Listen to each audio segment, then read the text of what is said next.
ህሊና ሲነጻ ዓለም ሁሉ የናንተ ነው። ቅዱስ ህሊና ካላችሁ ዓለም ሁሉ የናንተ። ብዙ ነገር ሞልቷችሁ የተልከሰከለ ህሊና ከሚኖራችሁ ምንም የሌላችሁ ንጹህ ህሊና ያድርጋችሁ መድኃኒዓለም። ንጹህ ህሊና ያለው ሰው ባለጸጋ ነው እያልኳችሁ፣ በዓለም ላይ ያለ ፍጹም ባለጸጋ ያንን የሚጠብቅበት ስርዓት አለው። እኔ ችግር ዘርዝሬ ትቻችሁ አልሄድም፣ መፍትሄውን ነግራችኋለሁ። ንጽህና ሲጎል የምን ሞት ይመጣል? አንደኛ የስጋ ሞት በሉ እንጂ። እርግጠኛ ሆኜ ልንገራችሁ አንድ ነገር፣ የሚሞቱ ሰዎች የበዙትና ሀገራችን የምትታመሰው በክፉ ሰዎች ነገር መጎንጎን አይደለም፣ በእኛ መርከስ ነው። እኛ ንጹህ ከሆን ክፉ የሚመክሩ ሰዎችን ምክር ማን ያደርገዋል? እግዚአብሔር ይሽረዋል።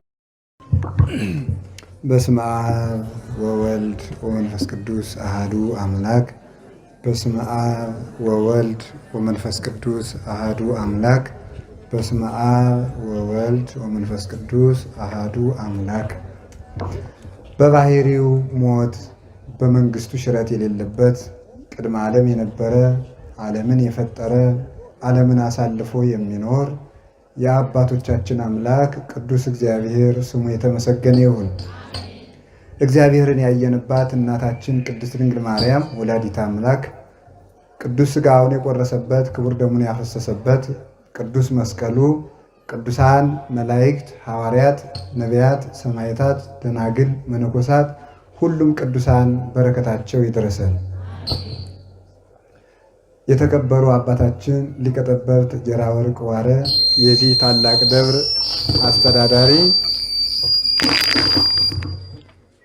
የተከበራችሁ ሌሎች አባቶቻችን የአድባራት አስተዳዳሪዎች፣ ሊቃውንተ ቤተ ክርስቲያን፣ መምህራን፣ ካህናት፣ ዲያቆናት፣ የእግዚአብሔር ቤተሰቦች አንድ አምላክ በሚሆን በአብ በወልድ በመንፈስ ቅዱስ ስም እንደምን ዋላችሁ? እንደምን ዋላችሁ? እንደምን አመሻችሁ? ኃጢአታችን ይቅር ያለ የአባቶቻችን አምላክ ቅዱስ እግዚአብሔር ስሙ ይክበር ይመስገን። ከአሁን በፊት ላስተማሩን መምህራችን ለመምህር ቃለ ጽድቅ ቃለ ሕይወትን ያሰማልን፣ ረጅም ዕድሜ ይስጥልን፣ በቤቱ እንዲኖሩልን ቅዱስ ፈቃዱ ይሁንልን። ሳረሳው አንድ መልእክት ላስተላልፍ። ከትምህርቱ በፊት መልእክቴ ምንድን ነው? እንስማማና ሰው አስተምሮና ዘምሮ ሲጨርስ ጭብጫቦ ይቁም። ትስማማላችሁ? ባትስማሙም ነውር ነው፣ አታጨብጭቡ። አስተምሮ ከጨረሰ በኋላ 15 ደቂቃ የሚያስጨበጭብ ሰው ነበረ። ጳውሎስ ሳምሳጢ ይባላል። መናፍቅ ነው፣ ከሃዲ ነው፣ መጨረሻውም አለማረም። ስለዚህ መምህርም ዘማሪም ሲጨርስ ቃለ ሕይወት ያሰማልን ነው እንጂ አይጨበጨብም። ረስተውት የመርሃ ግብር መሪዎች አጨብጭቡ ቢሏችሁ ጸጥ በሉ። እሺ፣ የሚባለው ምንድን ነው? ቃለ ሕይወትን ያሰማልን። ቃለ ሕይወትን ያሰማልን።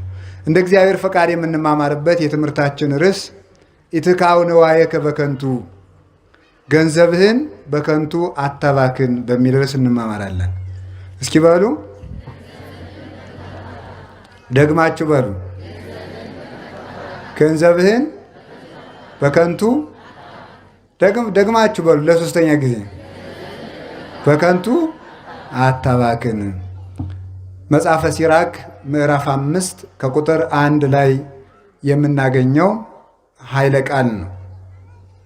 ይህንን የተናገረው ኢያሱ ሲራክ ነው። ሲራክ ማለት ጥበበኛ ማለት ነው።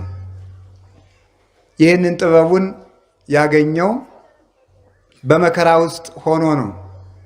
በነገረ ሰሪዎች አማካኝነት በቤተ መንግስት ባሉ ሰዎች ጥላቻ ታስሮ በሚኖርበት እግዚአብሔር ጥበብ ስጋዊ ጥበብ መንፈሳዊ ገልጦለት ልቡናውን አስፍቶ አምልቶ በመንፈሳዊም ሕይወታችን እንዴት እንደምንመራ በስጋዊም ሕይወታችን እንዴት እንደምንመራ የጻፈ ታላቅ ነቢይ ነው። ስለ ጌታችን ስለ ኢየሱስ ክርስቶስ ስለ ምስጢረ ሥላሴ ኃላፊያቱን መጻያቱንም ያየ ጥበበኛም ነው፣ ነቢይም ነው፣ ሐዋርያም ነው፣ መምህርም ነው። በብሉይ ኪዳን ዘመን የነበረ በቅዱሳት መጻሕፍት አንድ ብለን ከምንቆጥራቸው ከ80 መጻሕፍት ከጥበብ መጻሕፍት አንዱ የሲራክ መጽሐፍ ነው። ሰዎች ልጆቻቸውን ሲያሳድጉ ማስተማር ከሚገባቸው የልጆች ማሳደጊያ መጽሐፍ ተብሎ ከሚጠራው ውስጥ አንዱ መጽሐፈ ሲራክ ነው። ልጅ ስናሳድግ የምናነብላቸው የምናስተምራቸው መጽሐፈ ሲራክ፣ መዝሙረ ዳዊት እና የሰሎሞን የጥበብ መጻሕፍት መጽሐፈ ምሳሌ፣ መጽሐፈ ጥበብ፣ መጽሐፈ መክብብ እነዚህን ለልጆች እያነበቡ እያስተማሩ ማሳደግ ይገባል። ሕፃናት 40 ቀን ከሞላቸው በእናታቸው ማህፀን 40 ቀን ሲሞላቸው አካል ዘየአክል ይሰራላቸዋል፣ ተስዕሎተ መልክ ይፈጸምላቸዋል።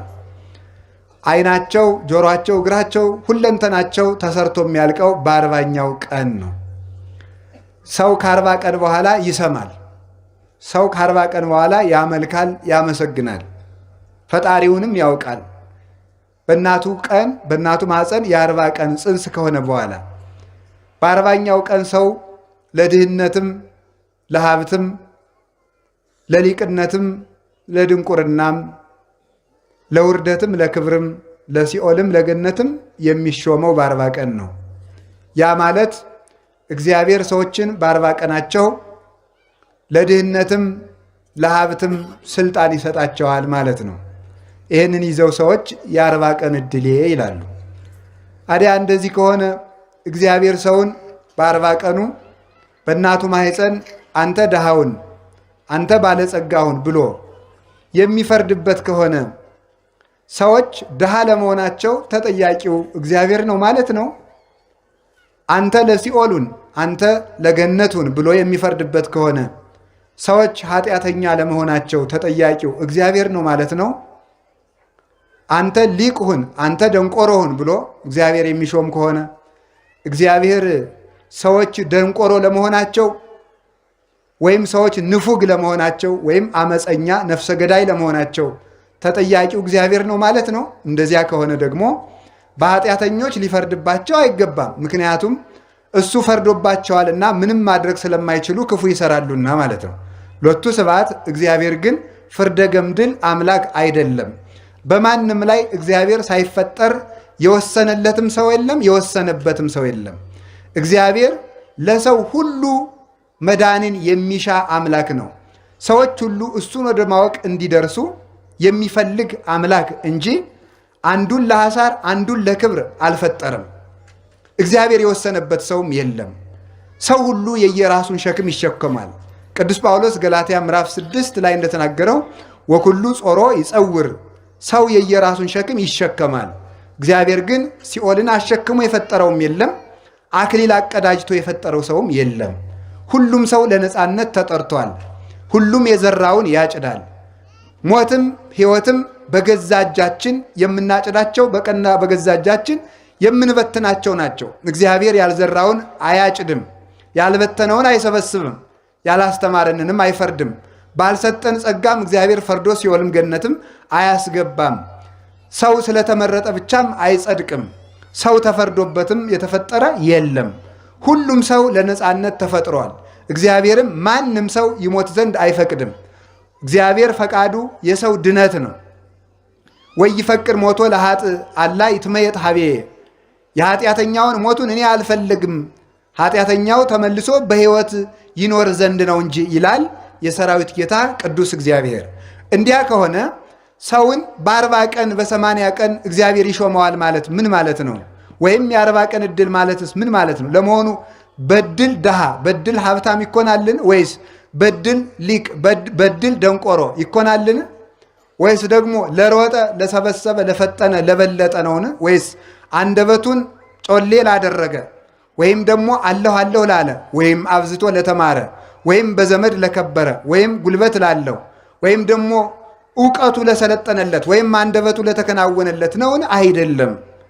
አኮ ለዘሮፀ ወለዘበደረ፣ ለሮጠ ለቀደመ አይደለም። አሁን ታዲያ እንዴት እንሁን? እግዚአብሔር ሰዎችን መርጦ ካስቀመጠ እናንተ የምትድኑ ናችሁ ብሎ ከመረጠ እኛን ካልመረጥነን ምን ያለፋናል ብለን መጠየቅ እንችላለን። ልፋታችን ከንቱ ነዋ። ምክንያቱም የተወሰነልንን ስለምናገኝ ብለን እግዚአብሔርን መሟገት እንችላለን። ደግሞስ ለምን ጹሙ ይለናል? ለምን ጸልዩ ይለናል? ለምን ስገዱ ይለናል? ለምንድነው አስቀድሱ የሚለን እግዚአብሔር? ለምንስ ይሰብከናል? ለምንስ ሕግን ይጽፍልናል? ለምን መምህር ይሾምልናል? ለምንስ ካህናትን ሾመልን? ለምን ሲኖዶስን አስቀመጠ? ለምንስ ወጥቶ ወርዶ አስቀመጠ? ወይስ ደግሞ እሱ የድርሻዬን ተወጥቻለሁ ብሎ እንደ ግድ የለሽ መምህር የድርሻዬን ከተወጣው ሰው የራሱ ጉዳይ ለማለት ነውን? እግዚአብሔር እንደ ሰው የድርሻዬን አድርጌያለሁ ብሎ ከተጠያቂነት ለማምለጥ ብቻ ብሎ የሚሰራ አምላክ አይደለም። እግዚአብሔር በርህራሄ የሚሰራ ነው። በርህራሄ የሚሰራ ነው። በዚህ ዓለም የሚሰጡ ሰዎች ብዙ ናቸው። ግን ስላገኙ የሚሰጡ ሰዎች አሉ። ለመመስገን የሚሰጡ ሰዎች አሉ። ክብር ፈልገው የሚሰጡ ሰዎች አሉ። ስም ፈልገው የሚሰጡ ሰዎች አሉ። ለመኩራት የሚሰጡ ሰዎችም አሉ። ወይም ደግሞ እንዲሁ የሚሰጡ ሰዎችም አሉ። በርህራሄ የሚሰጥ ግን እግዚአብሔርና እሱን የመሰሉ ቅዱሳን ናቸው። እንዲያ ከሆነ እግዚአብሔር በማንም የማይፈርድ ከሆነ ፍርዱም ትክክል ከሆነ በባህሪውም አድሎ ከሌለበት እግዚአብሔር በ40ኛው ቀን ይሾማልን ብንል፣ አዎ ይሾማል። እሱ ምንድን ነው? ቅዱስ አትናቴዎስ በቅዳሴው እንዲህ ብሎ ይናገራል። ኦ ዘታወፅኦ ለሕፃን ማቁሄ ብሲ ወትፌኖ ውስተ ከርሰ ብሲት ወትጠበልሎ በሰፋድል ረቂቅ ወትሰይሞ ወበአርባ ዕለት ተሰይሞ እመኒ ለነዲ ወመኒ ለብኢል እንዘማይ ውእቱ ታረገው በጥበብከ። አቤቱ ሕፃኑን ከእናቱ ከአባቱ አብራክ ከፍለ በእናቱ ወገም በእናቱ ማኅፀን ልከ ውሃውን አርግተ ተስሎ ተመልክ ሰጥተህ የምትፈጥረው ሆይ አንተ በ40ኛው ቀን ሰውን ለድህነትም ሆነ ለሀብት ለሲኦልም ሆነ ለገነት ትሾመዋለህ ይላል መጽሐፍ። ምን ማለት ነው ብትሉኝ፣ እግዚአብሔር በ40 ቀን ማንንም አይሾምም። ታዲያ ምንድን ነው? ሰው ቢሰራ የሚበለጽግበትን ቢሰንፍ የሚደህይበትን እጅ ይሰጠዋል ማለት ነው። ቢሰግድ የሚኮነንበትን ኮርትሞ ቢቀመጥ የሚኮነንበትን ቢሰግድ የሚጸድቅበትን እግር ይሰጠዋል ማለት ነው። ቢሰጥ የሚጸድቅበትን ቢቀማ የሚኮነንበትን እጅ ይሰጠዋል ማለት ነው። ኃላፊነቱ በእጅ ነው። ኃላፊነቱ በአንደበቱ ነው። ቢያመሰግን የሚጸድቅበት ቢራገም የሚኮነንበትን አፍ ይሰጠዋል። ስልጣኑ ግን የእሱ ነው። የሆኑ ሰዎች ወፍን በእጃቸው ጨበጡና አንድ አባትን ሂደው ያችን ወፍ በእጃቸው ይዞ አባ ይቺ ወፍ ሙታለች አለች አሏቸው። ሙታለች ቢሏቸው እያት እስኪ ብለው ሊለቋት ነው። አለች ቢሏቸው ጨብጠው ሊገሏት ይኸው ሙታለች ሊሉ ነው። ነፍሷም ሞቷም ሕይወቷም በእጃችሁ ነው አሉ። ሞቷም ሕይወቷም በእጃችሁ ነው። ሰው ሞቱም ሕይወቱም በእጁ ነው። በገዛ እጁ ሰው ሲኦልን ይወርሳል። በገዛ አንደበቱ ሰው መንግሥተ ሰማያትን ይወርሳል። ሞት ወሕይወት ውስተ እደ ልሳን እምቃልከ ትጸድቆ እምቃልከ ትትኮነን። ከቃሌ የተነሳ ትጸድቃለህ፣ ከቃሌ የተነሳ ይፈረድብሃል። ሞትም ሕይወትም በአንደበት እጅ ነው ይላል ማቴዎስ ምዕራፍ 12 ቁጥር 36 ላይ ሲናገር። ስለዚህ እግዚአብሔር ሰውን ለሲኦልም ለገነትም አልመረጠም። ሰውን ሁሉ እግዚአብሔር የጠራው ለገነት ነው። ያን ጥሪውን ተቀብሎ አቤት ብሎ ስራ ሰርቶ ጸንቶ መገኘት ደግሞ የሰው ድርሻ ነው። ስለዚህ እግዚአብሔር በ40ኛው ቀን ይሾማል ማለት ብንሰራ የምናገኝበትን ባንሰራ የምንጎዳበትን አካል በ40 ቀን ስለሚሰጠን ነው። ተምረን የምንጸድቅበትን አንሰማም ብለን የምንኮነንበትን አእምሮ የሚሰጠን ያን ዕለት ስለሆነ ያን ያገኘንበት ቀን የ40 ቀን ዕድል የተባለ ያ ነው እንጂ ለተለዩ ሰዎች በ40 ቀናቸው የተሰጣቸው ጸጋ የለም። ስለዚህ እግዚአብሔር ሁሉንም ለድህነት የመረጠ አምላክ ነው። ለድህነት መርጧል። ያንን ምርጫ መቀበል የሰው ልጅ ድርሻ ይሆናል ማለት ነው። ስለዚህ መዳናችን በማን እጅ ነው ያላችሁኝ እንደሆነ በገዛ እጃችን የተያዘ ነው። ስለዚህ እግዚአብሔር ሲራክን እንዲህ አድርጎ መርጦ ከመከራ መካከል ጥበብን ገልጦ አሰልጥኖ ምስጢራትን በሙሉ አፍሶለታል። እኛንም በተመረጥንበት ጸንተን እንድንኖር አምላከ ቅዱሳን ይርዳን። እንደዚህ ከሆነ ገንዘብህን በከንቱ አታባክን ማለት ማለት ነው። እሱም እንደዚህ ብሏል። ትንቢተ ኢሳይያስ ላይም የሰራዊት ጌታ እግዚአብሔር ሕዝቤ ረሃባቸውን ለማይከላ ጥማቸውን ለማይቆርጥ ነገር ገንዘባቸውን ይበትናሉ ይላል የሰራዊት ጌታ እግዚአብሔር ይላል። ሰለስቱ ምዕት 318ቱ ሊቃውንት በፍትህ ስጋዊ ወይም በፍትሐ ነገሥት 41ኛው አንቀጽ ላይ ወይደለው ለክርስቲያናዊ ይዝሩ ንዋዮ፣ ክርስቲያን ገንዘቡን ሁሉ ሊበትን አይገባውም፣ ገንዘቡን በአግባቡ መያዝ አለበት ተብሎ ተነግሯል። እንግዲህ ለገንዘብም አትጨነቁ ተብለናል፣ ገንዘባችሁን አታባክኑም ተብለናል። እነዚህን ሁለት ነገሮች ሰው አስታርቆ መኖር አለበት። ገንዘብ አትውደዱ ያለ መጽሐፍም ትክክል ነው። ገንዘብን በአግባቡ የያዙ መጽሐፍም ትክክል ነው። ሁሉም እንዳያያዙ ነው። እንዲህ ከሆነ የኛ ገንዘባችን ምንድን ነው የሚለውን ነግሬ ያባከነው ገንዘብ ካለ እሱን በአግባቡ እንድንይዝ ነግራችኋለሁ። እግዚአብሔር ከሁላችን ጋር ይሁን።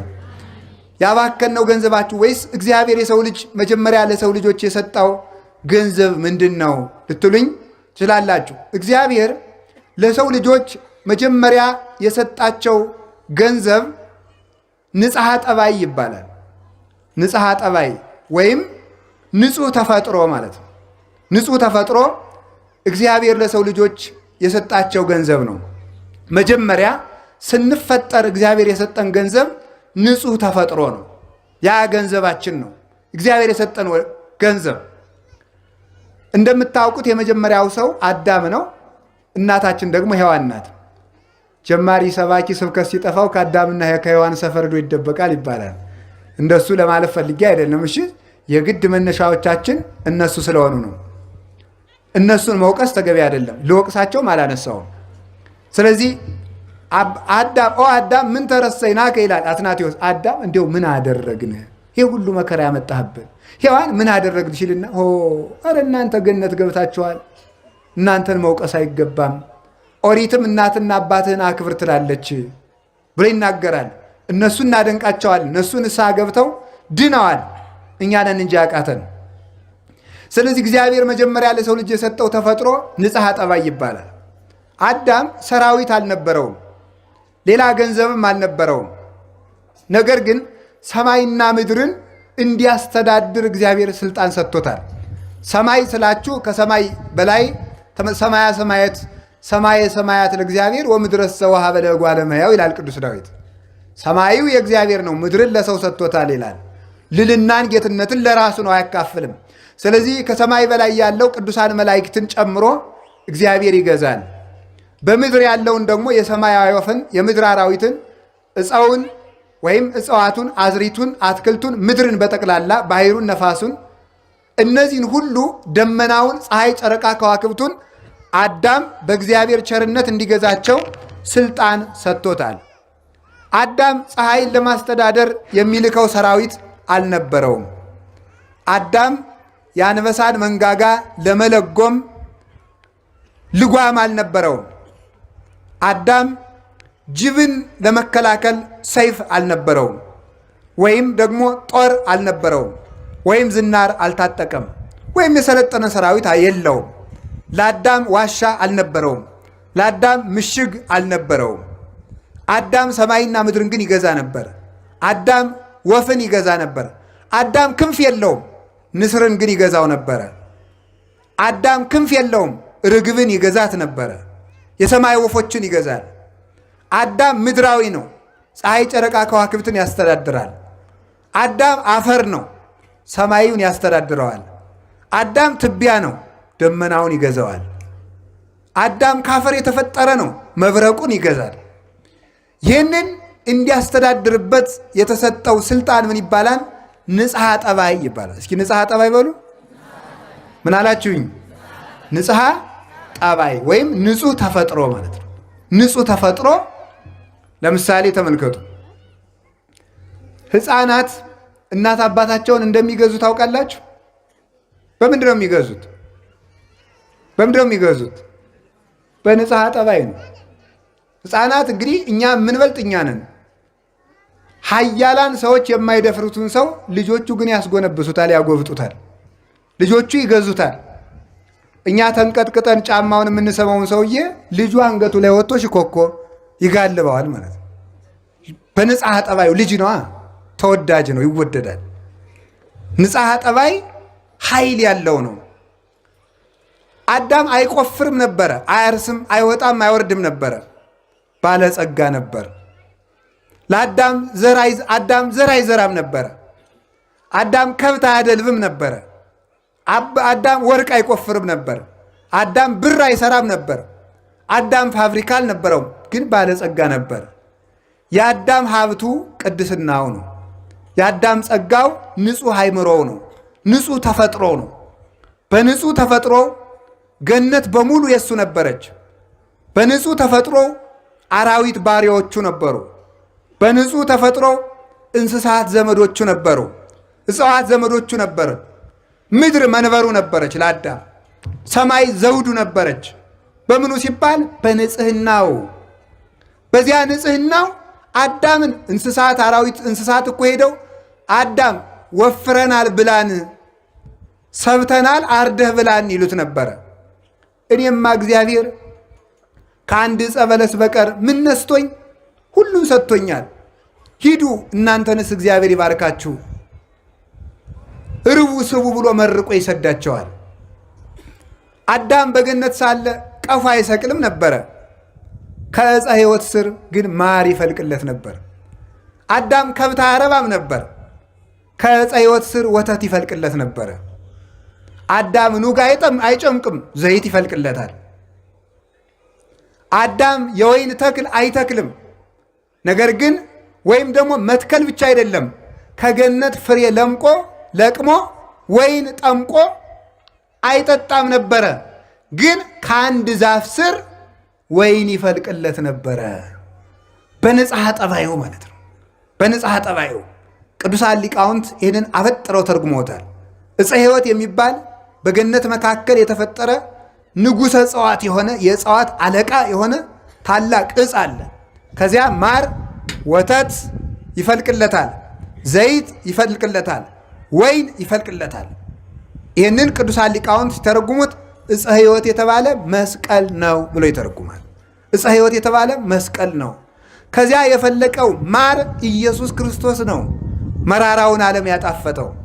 ከዚያ የፈለቀው ወተት ኢየሱስ ክርስቶስ ነው።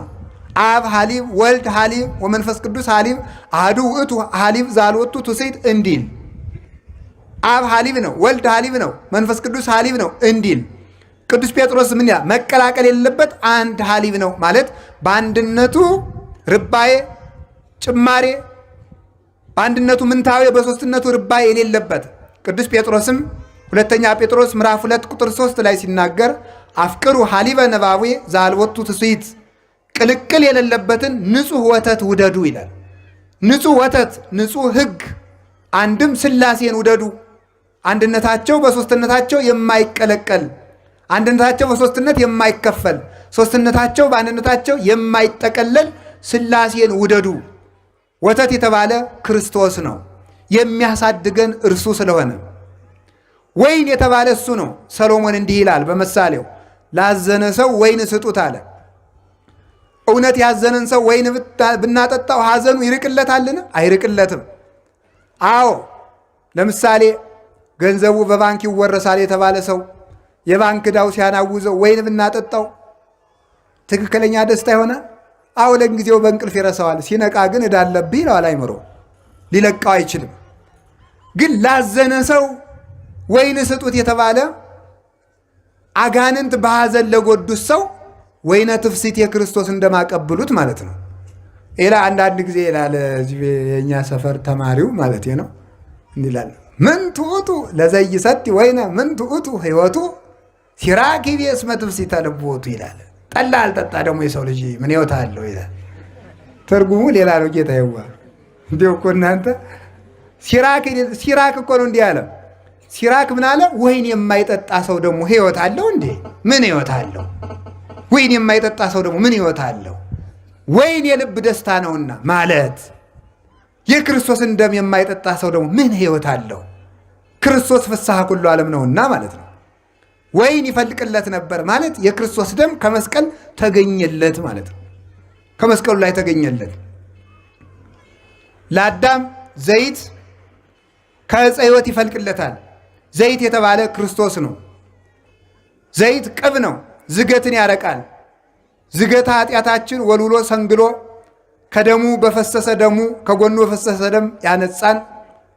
ከጎኑ በፈሰሰ ማየገቦ አጥምቆ አጽርቶ ልጆቹ ያደረገን እርሱ ስለሆነ እርሱ ምን ይባላል? ዘይት።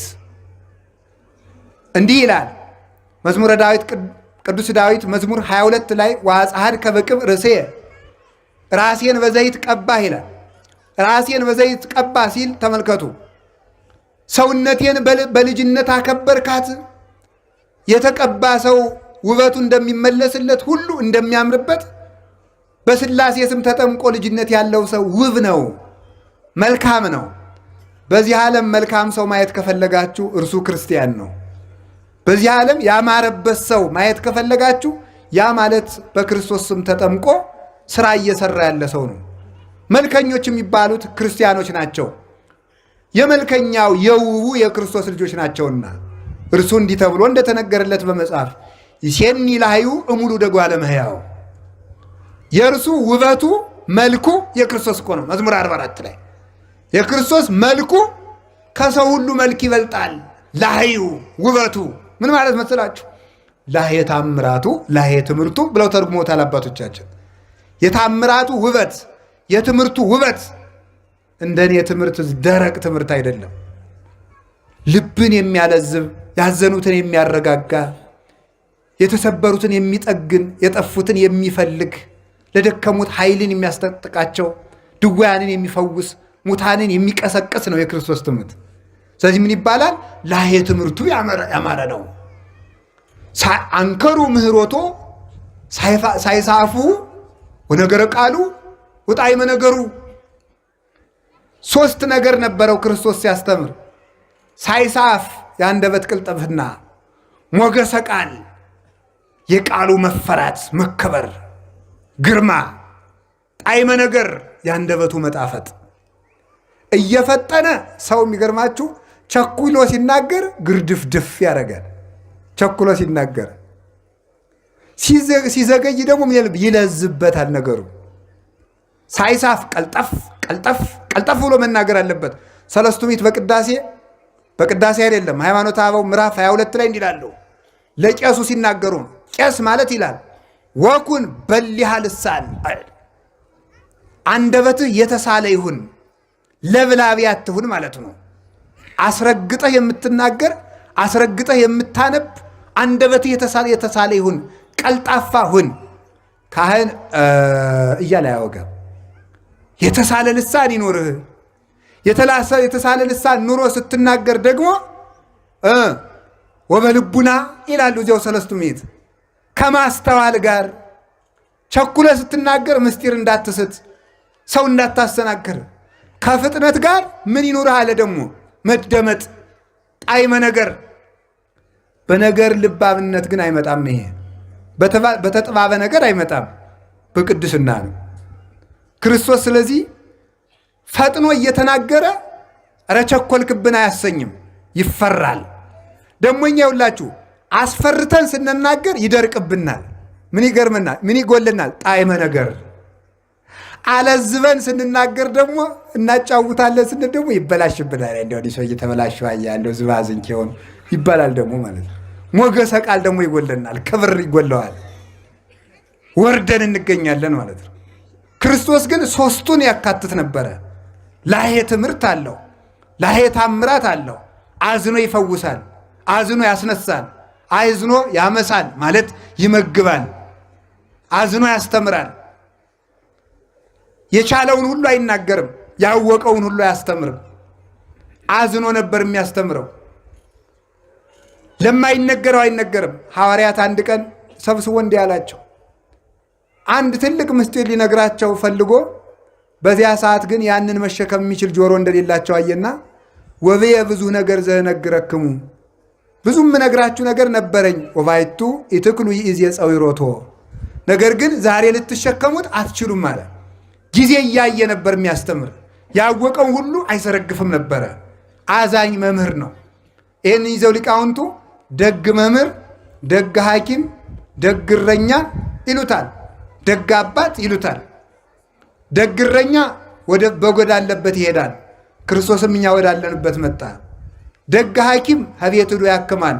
ክርስቶስም በቤታችን መጥቶ አዳነን። ደግ መምህር ካሉበት ሄዶ ያስተምራል። ክርስቶስም ወዳለንበት መጥቶ አስተማረን። ደግ ንጉሥ የግዛቱን መጎዳት ወርዶ ያያል ከዙፋኑ። ክርስቶስም ደግ ንጉሥ ነውና ከመንበሩ ከሰማይ መንበሩ መጥቶ እኛን ጉዳታችን አይቶ መልሶ በመንበሩ ላይ አነገሰን ማለት ነው። ስለዚህ ጌታችን ኢየሱስ ክርስቶስ የውበት ምንጭ ስለሆነ ላህይ ይባላል። ስለዚህ መስቀል የልጅነት ምንጫችን፣ የጥማት መቁረጫችን፣ የውበታችን ምንጭ፣ ማደጊያችን፣ የምናድግበት ወተት የፈለቀበት፣ ሐዘናችን የሚርቅበት ወይን የፈለቀበት ነውና ዕፀ ሕይወት። አዳም ከዚህ ዕፀ ሕይወት ስር እነዚህ 4 ነገሮች ይፈልቁለት ነበር። ስለምን? በንጽህናው፣ በቅድስናው፣ በንጽሐ ጠባዩ። ያንን ጠባዩን አበላሸው። ገንዘብህን በከንቱ አትበትን ማለቱን ማለት መስላችሁ? ንጽህናህን በከንቱ አትጣል ማለት ነው። እስኪ በሉ ሁላችሁም ንጽህናህን በሉ። በምን አትጣል? በከንቱ አትጣል። ንጽህና ብቻዋን ነበረች አዳምን አንግሰው የምትኖር። ንጽህናን ምን አጎደላ ስትሉ? ስግብግብነት፣ አልጠግብ ባይነት ንጽህናን አጎደለ። ከዚያስ ድሮ እኮ ሰውና አንበሳ ጠበኛ አልነበሩም። አንበሳ ሄዶ የአዳምን እግር ይሊስ ነበር። ሰውና ጅብ ጠበኛ አልነበሩም። ሰውና ነምር ጠበኛ አልነበሩም። ሰውና እባብ፣ ሰውና ዘንዶ ጠበኛ አልነበሩም። ሰውና አይጥ፣ ድመት፣ ጉርጥ ጠበኛ አልነበሩም። ሰላማዊያን ነበሩ። በማን አማካኝነት? በንጽህና አማካኝነት። የአዳም ንጽህና ሲጎል ግን ምን ሆነ? ጅብም አዳምን እበላለሁ ማለት፣ እባብም እነድፋለሁ ማለት፣ ዘንዶም እውጣለሁ ማለት፣ ነምርም በጥፍሬ እዋጋለሁ ማለት። ንጽህና ሲጎድል ወዳጆቻችን ሁሉ ጠላት ይሆናሉ፣ ከአጠገባችን ይሸሻሉ። የኃጢአት ችግሩ አንደኛ እግዚአብሔርን፣ ሁለተኛ ወዳጅን፣ ሶስተኛ ራስን ያሳጣል ይላል ሊቅ። አንደኛ ማንን ያሳጣል? እግዚአብሔርን። ሁለተኛ ማንን ያሳጣል? ራስን። ሶስተኛ ማንን ያሳጣል? ወዳጅን ያሳጣል። አዳም ንጽህና ሲጎለው የእግዚአብሔር ክብር ከሱ ላይ ጎደለ። ሲጎለው ራቁቱን ተገፈፈ፣ በገዛ እጁ ተሰደደ። ኃጢአት ያሰድዳል፣ እርኩሰት ያሰድዳል፣ ንጽህና ያነግሳል። ከዚያ አስተመልከቱ፣ አዳም ማንን አጣ? ንጽህናውን ሲያጣ ራሱን አጣ። ራሱን አጣ ማለት ነው። አዳም ሆይ የሞት ሞት ሙት ተብሎ ተፈረደበት። በሞት ራሱን ያጣ ንጽህናውን ሲያጣ ነው። ንጽህና ራስን ያሳጣል። ሶስተኛ ማንን ያሳጣል? ወዳጅን ሁሉ ያሳጣል። የገዛ ሚስቱ ወዳጁና ጠላት ሆነችበት፣ ጠላት። እንኳንስ ከብቶች፣ እንኳንስ ላሞች፣ እንኳንስ አንበሶች፣ እንኳንስ ነምሮች ይቅርና መሬት ራሷ ለአዳም ጠላቱና ተነሳችበት። በዚህ ትደነቃላችሁን? የገዛ ሰውነቱ ለአዳም ጠላት ሆነበት። ምን አበቀለበት? እሾህ። ኦሪት ዘፍጥረት ምዕራፍ 3 ቁጥር 17 ላይ እግዚአብሔር ምን አለው? ተብከልቱ ብላ በአፈ ገጽከ ለታብቁል ምድር ሶከ ወአሜከላ በእንቲአከ፣ ምድር በአንተ ምክንያት እሾህ ታብቅል አለው። እሾህ ታብቅል። እጽዋት ከአዳም ስህተት አስቀድሞ እሾህ አልነበረባቸውም። አጋፍ፣ ኩርንችት፣ ግራር የሚባል እሾህ የለም። የአዳም እርግማን ከእጽዋት ላይ እሾህን አበቀለ። በሰሙ በወድቁ የአዳም ሰውነት በሽታ በቀለ፣ ደዌ አበቀለ። ከዚያ በኋላስ ደግሞ ክፉ ሕሊናን አበቀለበት። ፍቶታት፣ እኩያት፣ ኃጣው፣ እርኩሳት ሰለጠኑበት። ስለዚህ ኃጢአት ይላሉ ሊቃውንት 4 አይነት ሞት ያመጣል ይላሉ። የመንፈስ ሞት፣ የሥጋ ሞት፣ የሕሊና ሞት እና የዘላለም ሞት። 4 ሞቶችን ይወልዳል። ማን? ኃጢአት። ንጽህና ደግሞ ከነዚህ ነው። የሥጋ ሕይወት፣ የነፍስ ሕይወት፣ የሕሊና ሕይወት፣ የዘላለም ሕይወት ማን ይሰጣል? ንጽህና። የሥጋ ሞት መቀሰፍ ነው፣ ያለ ዕድሜ መሞት ነው። አዳም በ935 ዓመቱ 30 ዓመቱ እንዲሞት እግዚአብሔር አልፈቀደም ነበር። ዘላለም እንዲኖር ነበረ ዕድሜው። ዕድሜው የተቆረጠ በንጽህና ጉድለት ነው። ቅስፈት የሚመጣ በንጽህና ነው። ንጽህና ሲጎል ቅስፈት ይመጣል። የሰው ዕድሜው ዛሬ ቢበዛ ስንት ነው? 70 ወይም 80። አዳም ያተረፋት እንዳረጎት ዛሬ እኛ እንኖራለን ማለት ነው። የአዳም ዕድሜው 930 ዓመት ስለነበረ፣ ስለዚህ ዕድሜን የቆረጠው ዝሙት ነው። እርኩሰት፣ ኃጢአት ዕድሜን ይቆርጣል። ከዚያ ስጋው ሞተ፣ ፈረሰ፣ በሰበሰ። የሕሊና ሞት ምንድን ነው? ቀቢጸ ተስፋ፣ ብቸኝነት፣ ብሶት፣ ኃጢአት በህሊና መውጠት መውረድ፣ መታወክ፣ ሰላም ማጣት፣ እየበሉ መራብ፣ ለብሶ መብረድ፣ ከሰው መሃል ሆኖ ብቸኝነት፣ ተሹሞ ሽረት ውርደት፣ ድካም፣ ምንም እርካታ ቢስ መሆን፣ ደስታን ማጣት፣ ስደተኛ መሆን፣ ከቤት ውስጥ ተቀምጦ መቅበዝበዝ፣ ሀገር ባለበት ከተማ መሃል ተቀምጦ ሰው ሁሉ ሙቶ አልቆ እኛ ብቻችን የቀረን እስኪመስለን ድረስ የብቸኝነት ስሜት መኖር፣ ምድር መጥበብ፣ የት ልሄድ ማሰኘት። አንድ መነኩሴ ጀማሪ መነኩሴ ነው። ገዳም ሂዶ ኃጢአትም ቢያለው ገዳም ገብቶ ኋላ ለአንድ ትልቅ አባት ሂዶ አባቴ ኃጢአትም ቢያለኝ አለው። ይህንን ዓለም ጥለኸው ሂድ አሉት። ዓለምን ትቼ ከገዳም መጣው፣ ከገዳምማ ደግሞ ወደ የት ልሄድ ብሎ መለሰ። እዚያም ገብቶ አልቆምለት ስላለ ማለት ነው። እዚህ ከዓለም ወደ ገዳም ተሄደ፣ ከገዳም ቢፈትን የት ይኬዳል? ስለዚህ ከራስ መሸሽ ነው እንጂ ከቦታ መሸሽ አያዋጣም። መሸሽ የሚባለው ከራስ ጠባይ ነው፣ ከራስ ልማድ ነው። ቦታችን እየለወጥን ብንቀመጥ፣ ብቻችን ከጫካ መሃል አንገታችን አስረን ብንጸልይ፣ ከጠባያችን ካልሸሸን፣ ከቦታ ብንደበቅ፣ ከከተማ ብንወጣ ፍጹም ሰላምን ልናገኛት አንችልም። ስለዚህ የእግዚአብሔር ቤተሰቦች የአዳም የባከነ ሀብቱ ንጽሕናው ስጋውን ቆረሰበት፣ ህሊናውን ገደለበት። ዛሬ አርፎ የሚተኛ ሰው አለ መሰላችሁ? ሰው መንኩሶ አያርፍ፣ ሰው ዲቁና ያዙ አያርፍ። ሰው እኮ እየቀደሰም ማረፍ አቃተው። ሰው እየሰበከም አያርፍ። ሰው መንኖም አላርፍ አለ፣ ተሹሞም አላርፍ አለ።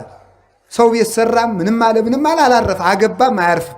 አይኑ ዞር ማለት ሰው አላርፍ አለ። የሚያሳርፍ ንጽሕና እንጂ ህሊና ሲነጻ ዓለም ሁሉ የእናንተ ነው። ቅዱስ ህሊና ካላችሁ ዓለም ሁሉ የእናንተ ነው።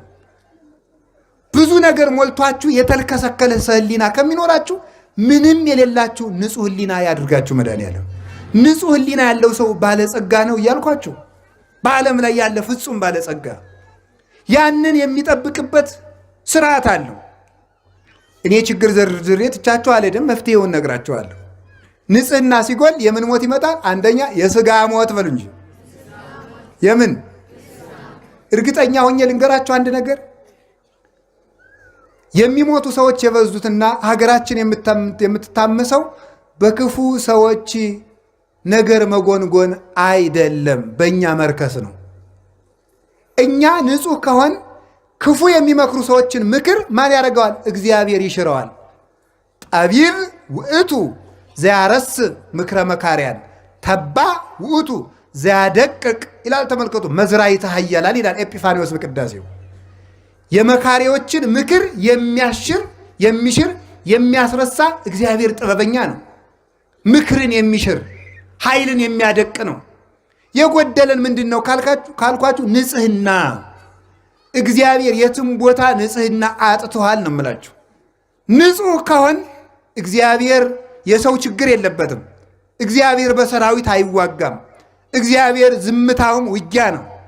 ግን ቅድስና ይሞላል። ህሊናችን ሙቷል። አሁን እኮ እንዲሁ ዝም ብሎ ተስፋ ቁርጥ ያደርግ እኮ ነው ዝም ብሎ ማለት ነው። መንግሥተ ሰማያትን ማን አይቶት ብለህ ነው ይላል። በቃ ምንም መብላት፣ በቃ መተኛት፣ ምንም። አሁን ደግሞ ትንሽ ሀብት ያለው ሰው ምን እንደሚል ንገራቸው።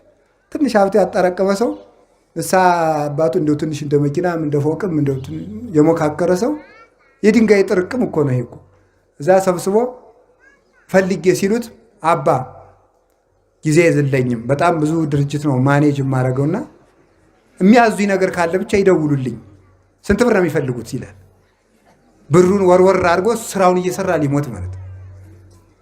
እኔ ብዙ ሰው እታወሳለሁ፣ እታዘባለሁ። ማምላክ ብዙ ሰው እዚህ መጥተው አይማሩ፣ ትንሽ ሀብት ነካ ካረጋቸው አይማሩ። ብቻ የሚያዙኝን ይንገሩኝ፣ እሱም ብቻ ይንገሩ፣ ዝም ብለው ችግር የለም። ቆይ ሰባኪው ምንድነው የፈለገው? ምንድነው ዝም ብለው ቤተክርስቲያን ሰሩ ነው? አካውንታችሁ ንገሩኝ፣ ምንድነው የምትፈልጉት? እሱም ብቻ ለምን አትነግሩኝም ይላል ቃለ እግዚአብሔር። ጌታ ይዋ እኛ ያንተን ቆርቆሮ አይደለም የፈለግነው፣ እኛ የፈለግነው ህሊናህን ነው። እግዚአብሔር የሞተለት አካል ነው ያለ። እኛ የምንፈልገው እናንተን ነው፣ የእናንተን ሻማ። አሁን ጠዋት 21 ሺህ ብር ሰጣችሁ ምን ያለውን ሰጣችሁታል። እኔ ገንዘቡን አይደለም የናቁት። ስትፈልጉ 21 ቢሊየን ስጡ፣ ምንም ትርጉም የለው። ገንዘባችሁ አያጸድቃችሁም። የሚያጸድቃችሁ ንጽህናችሁ ነው። መጀመሪያ ራሳችሁ ተስተካከሉ። ካልሆነ ግን ኃጢአት እየሰራ ለእግዚአብሔር 100 ሺህ ብር ሰርቃ 50 ሺህ ብር ስላመጣ እግዚአብሔር በጉቦ ሊምርህ ነው። እንደዚህ ያለ ነገር የለም። እግዚአብሔር የሚያየው መጀመሪያ ንጽህና ነው። የእግዚአብሔር የዓይኑ ማረፊያ ንጽህና ነው። እግዚአብሔር የሚያየው ወደሱ ነው። የህሊና ሞት በአዳም ላይ መጣበት። ከዚያስ ምን መጣበት? የነፍስ ሞት። ነፍሱ ጨለመችበት። ሞታ ለነፍስ ሪቅም እግዚአብሔር።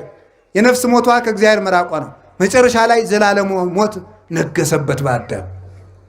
ንጹህ ስትሆኑሳ አካላችሁ በሙሉ ከኃጢአት ንጹህ ሲሆንሳ ምን ታገኛላችሁ? ስጋችሁ ያለ ጊዜው አይሞትም። ህሊናችሁ ልዑል ነው። ህሊናችሁ ትልቅ ነገር ያስባል። እዩትማ በሞቴ ኃጢአት ሰርታችሁ ባደራችሁ ቀን እኮ እቅዳችሁ በሙሉ ክስር እኮ ነው የሚለው። የ40 ዓመቱ እቅድ፣ የ30 ዓመቱ እቅድ ኤዲያ ተውኝ ባካችሁ፣ ክስር ነው የሚለው። ድምስስ ነው የሚለው። ህሊና ነዋ ዋናው። ሰው እኮ ይህን አደርጋለሁ ከዛሬ በኋላ የሚቀጥለው ሳምንት አስቀድሳለሁ፣ እጸልያለሁ፣ ከዛሬ በኋላ እጾማለሁ ይልና ሰኞ በዝሙት ተሰናክሎ ካደረ ያ ሁሉ ይከስራል። አጣጥፎ ይተኛል። ለምን? ዲያብሎስ ደግሞ እንዲህ ብለህ ብትጸልይ አታፍርም ይለዋል። እዚያ ሆነ ሄደ። አጋንንት ስርዓት አላቸው። መጀመሪያ ጸሎት የማቋረጥ ሰይጣን አለ። ጸሎት የማቋረጥ ሰይጣን ለዝሙት ሰይጣን ያስረክባል። የዝሙት ሰይጣን ለተስፋ መቁረጥ ሰይጣን ያስረክባል። እንዲህ እያለ ነው ሰው የሚጠፋው ማለት ነው። መጀመሪያ ጸሎቱን ያስቋርጠዋል። ኃያልን ሰው ካሰሩ በኋላ ሀብቱን መዝረፍ እንደማይቸግረው የጸሎት እጅግሩን ካሰረ ጸጋውን መግፈፍ አይቸግረውም። ከዚያ በኋላ በዝሙት ይጥለዋል። ከጣለው በኋላ ተስፋ ያስቆርጠዋል። እንዲህ ብለህ ብትመለስ እግዚአብሔር የሚምርህ አይምሰል ይለዋል። ተሸንፎ ከዚያ በኋላ በሰንሰለት እንደሚጎተት ውሻ እጅግሩን ለዲያብሎስ አስረክቦ የኃጢአት ባሪያ ሆኖ ይኖራል። ከዚያ ቀና የምንለው ተስፋችንን በመቀጠል ነው። ወገኖቼ ከኃጢአት ሞት እግዚአብሔር ይሰውረን። ምን አላችሁኝ? አሜን በሉ እንጂ። ምን አላችሁኝ? ንጽህና ምንድን ነው አልኳችሁ? ገንዘብ። እስኪ በሉ እንጂ። ገንዘብ ነው። ገንዘባችን ከማባከን ይሰውረን። ትልቅ ገንዘብ ነው። ወላዲተ አምላክ እግዚአብሔርን የቻለችበት ገንዘቧ ንጽህናዋ ነው። እግዚአብሔርን የቻለችበት ገንዘቧ ንጽህናዋ። ሌሎችም ቅዱሳን ከንፍር ውሃ በሰማይ ከ7 መስኮት በምድር ከ7 ከሚፈላ የንፍር ውሃ ኖህን ያወጣው ንጽህናው ነው። ኤልያስን ከሞት የሰወረው ንጽህናው ነው። ሄኖክን ከሞት የሰወረው ንጽህናው ነው። እዝራን ከሞት የሰወረው ንጽህናው ነው። የሆኑ ባይታዊ ተከታይ ስለሆናችሁ፣ የሆነ መነኩሴ አጨብጫቢ ስለሆናችሁ ከሞት አታመልጡም። የምታመልጡት ንጹህ ስትሆኑ ነው። ራሳችሁን አንጹ። በብልጣ ብልጥነት የሆነ ገዳም ሄደህ እንተ ያለ ሀገር የሄደ የ40 ቀን ሕፃን ይሆናል። አይሆንም። ንስሐ የገባ ነው የሚሆነው። እንዲህ ያለ ገዳም ይዞ ጠበል የተረጨ ሰው እንደ 40 ቀን ሕፃን ይሆናል። አይሆንም። አባ ገሌ ቅባ ቅዱስ የቀዱስ ሰው እንደ 40 ቀን ሕፃን ይሆናል። አይሆንም። ራስን ማንጻት ነው።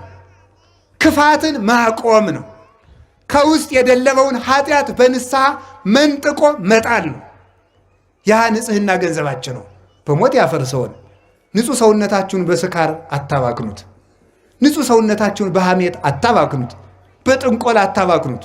በማይረባ ነገር ለነፍሳችሁም ለስጋችሁም በማይጠቅም ነገር ንጽህናችሁን አታባክኑ። ንጽህናችንን ከማባከን ይሰውረን። ሀብት የሚሰበሰበው በንጽህና ነው። የቅድስና መጀመሪያ፣ የሀብት መጀመሪያ፣ የእውቀት መጀመሪያ ንጽህና ነው። እውቀት የሚገለጠው ለንጹሐን ነው። ፈውስ የሚሰጠው ለንጹሐን ነው። ጸጋ የሚበዛው ለንጹሐን ነው።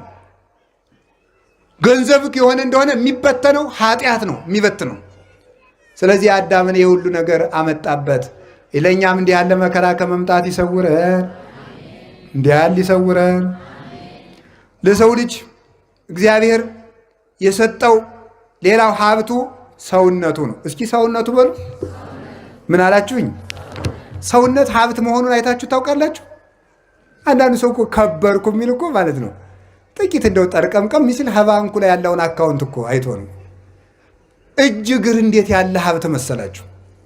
አባክነ ነው እንጂ እንዴት ያለ ጸጋ መሰላችሁ! አይን እንዴት ያለ ሀብት ነው! እንዴት ያለ ሀብት!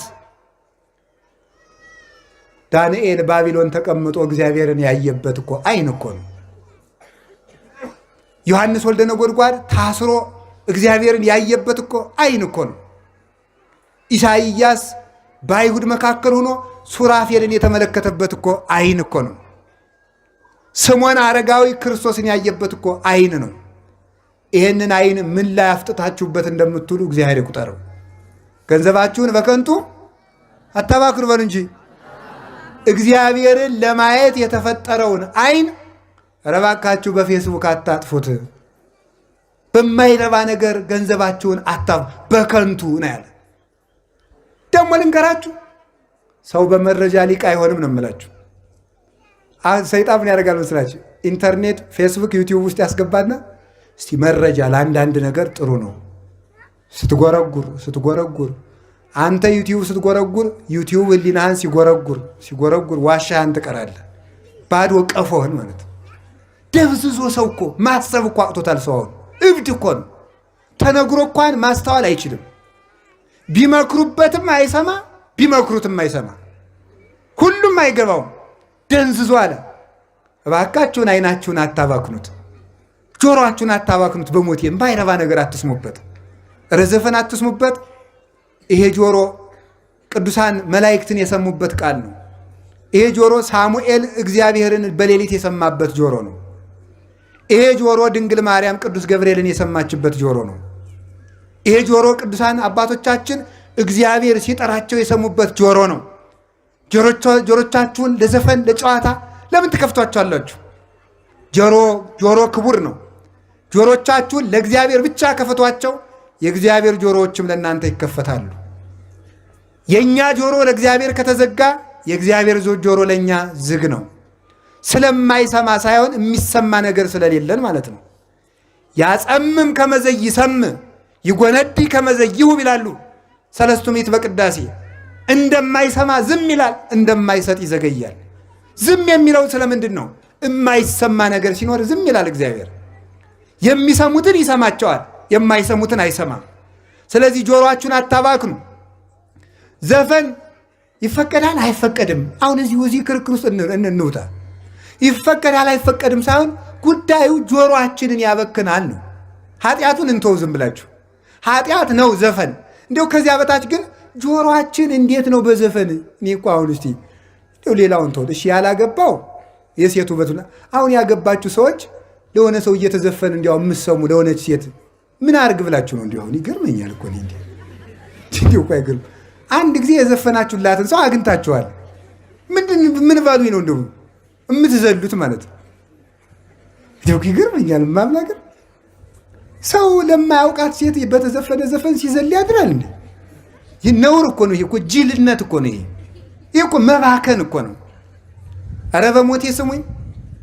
አሁን ዘንድሮ በየቦታው በጦርነት የረግፉትን ወንድሞቻችን ታውቃላችሁ አይደለም? በቀኝም በግራ። መጀመሪያ እኮ ሰይጣን ምን አድርጎ መሰላችሁ? 40-50 ዓመት አይምሯችን አባክኖ ነው ዛሬ በጦርነት የሚያባክነን። መጀመሪያ አባክኖናል። ንጽህናችን አባክኖታል። ሰውነታችን ባክኗል። ይሄው ተነግሮ የማይሰማ ሰው መግደልም በቃኝ የማይል ወጣት ተፈጠረ። ስለባከናችሁ ነዋ።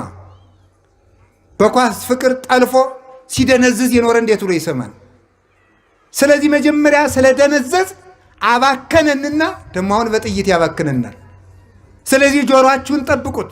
ለምንም ነገር እንኳን ክርስቲያን አንድ ፈላስፋ ያለውን ልንገራችሁ።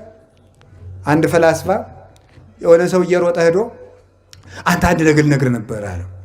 ቆይ ሳትነግረኝ 3 ጥያቄ ልጠይቅህ አለው። አንደኛ የምትነግረኝን ነገር አይተኸዋል ወይ? አላየሁትም። ሁለተኛ የምትነግረኝ ነገር እውነት ነው ወይ? እኔ እንጃ። ሶስተኛ የምትነግረኝ ነገር ስለ ጓደኛዬ ክፉ ነገር ነው ወይ? አዎ። እንዳትነግረኝ በሕግ አምላክ ብሎ ሰደደው ይባላል። ምንም ለማይጠቅምን ነገር ማለት ምንም። አሁን ሰው የሚያወራው ነገር እኮ ይገርማቸዋል። አንዳንዱ ሰው የጦር ጄኔራል ሆኖ ያድራል። አንዳንዱ ኮማንደር ይሆናል። በቃ ኮማንድ ሴንተር ሆኖ ጦርነቱን ሲመራ ውሎ የእነንትና ችግር እኮ ነው እነንትና እኮ ነው ይህን ሁሉ ችግር ያመጡት ይላል። እንዲሁ እኮ ግርም እኮ ነው። እንዲሁ አርፋ አትቀመጥም? ስራን አሰራም ወይ? የእውነቴን እኮ ነው የምነግራችሁ። ዝም ብለን የራሳችን ስራ ማንሰራ ማስተካከል እንዲሁ በዚህ ዓለም ላይ ጅል ማለት በማያገቡት የሚገባ ነው ማለት ነው። ስለ ሀገራችን ጉዳይ አንቆርቆር እያልኳችሁ እንዳይመስላችሁ። እንደ ጭልፊት አጥንት ይዛችሁ እንዳትሮጡ፣ ሞጭላፊ አትኑ። እኔ ያልኩት ምን ማለት ነው? አንድ ሰው ምን ማድረግ በሀገርም ሆነ በጎረቤት ወይም በራሱ ችግር ሲፈጠር እነገሌ ለምን እንዲህ አደረጉ ሳይሆን የሚለው ምን ማለት ነው? አሁን እኔ ምን ማድረግ እችላለሁ ነው። እስኪ በሉ ሁላችሁም በሉ እንጂ ሁላችሁም አሁን እኔ እሺ ምን ማድረግ እችላለሁ? ምንም ነገር ሲፈጠር ሁልጊዜ የራሳችሁን ድርሻ ነው መስራት። የሰዎችን ጉዳይ በመፍጠልጠል አሁን ብድግብነ ፓትርያርኩ ምን እያደረጉ ነው በዚህ ሰዓት? እንዴት ሊቀ ጳጳሱ ዝም ይላሉ? እንዴት አንተ ዝም አልክ? መፈጠር ያለበት ራሳችን ምን እያደረግን ነው? ሀገረ ስብከት ምንድን ነው ያደረገው? የሆኑ ማህበራት ምንድን ነው የሚሰሩት? እዚያ ተጎልተው ሚል ሰው አለ። አንተ ምን እያደረግክ ነው? ሰው መስራት ያለበት የራሱን ነው። የራሳችን ስራ እንድንሰራ አምላከ ቅዱሳን ይርዳን። ስለዚህ ያባከነው ጆሮ አለ፣ ያባከነው እጅ አለ። በዚህ እጅ አባቶቻችን የሐዋርያው የቅዱስ ቶማስ እጅ ከተቆረጠች በኋላ ምን አድርጋ ነበረ? እሱ ሞቶ ከተቀበረ ሰማዕትነት ከተቀበለ በኋላ በዓመት እየተገለጠች ታቆርብ ነበረ። ከሞተ በኋላ ማለት ነው። የቅዱሳን እጅ ሙቶም ይሰራል፣ የእኛ እጅ ደግሞ ሙቶም ይበጠብጣል። ብዙ ሰዎች እኮ ሙተው በቁማቸው የገመዱት ገመድ ነው ዛሬም እየጠለፈ የሚጥል። ሙተውም እጃቸው ረጅም የሆኑ ሰዎች አሉ። ቅዱሳን ደግሞ ሙተውም እጃቸው ሕይወት ይሰጣል። ቅዱስ ሉቃስ ወንጌልን እየጻፈ ሲያስቸግር ንጉሱ የዚህን ሰው እጅ ካልቆረጥኩ አላርፍም ብሎ ቆረጠው። እመቤታችን የብርሃን እጅ ቀጠለችለት። የእኛ እጅ በምን እንደሚቆረጥ ተመልከቱት። ቅዱስ ዮሐንስ ዘደማስቆ ስዕል እየሳለ የቅዱሳንን ስዕል እየሳለ ቢያስቸግር ንጉሱ እጁን ቆረጠው። የቀኝ እጁን ቆራጣ በግራ እጁ ይዞ ሄደና ከእመቤታችን ስዕል ያንቺን ስዕል በሳልኩ እጄ ሲቆረጥ ዝምታ ያለሽ አላት። እመቤታችንም ቀጠለችለት። አሁን የእኛ እጅ ምንድን ነው ሲሰራ የሚውለው? ይሄ እጅ እኮ ይገርመኛል። የድንግል ማርያምም ስም እጅ ተባለ፣ ሌላ ስም ጠፋ። ምን ይደረግ? መለኮትን የታቀፈች የእኛም የሌቦቹ እኩል ስም አግኝቶ እጅ ተባለ።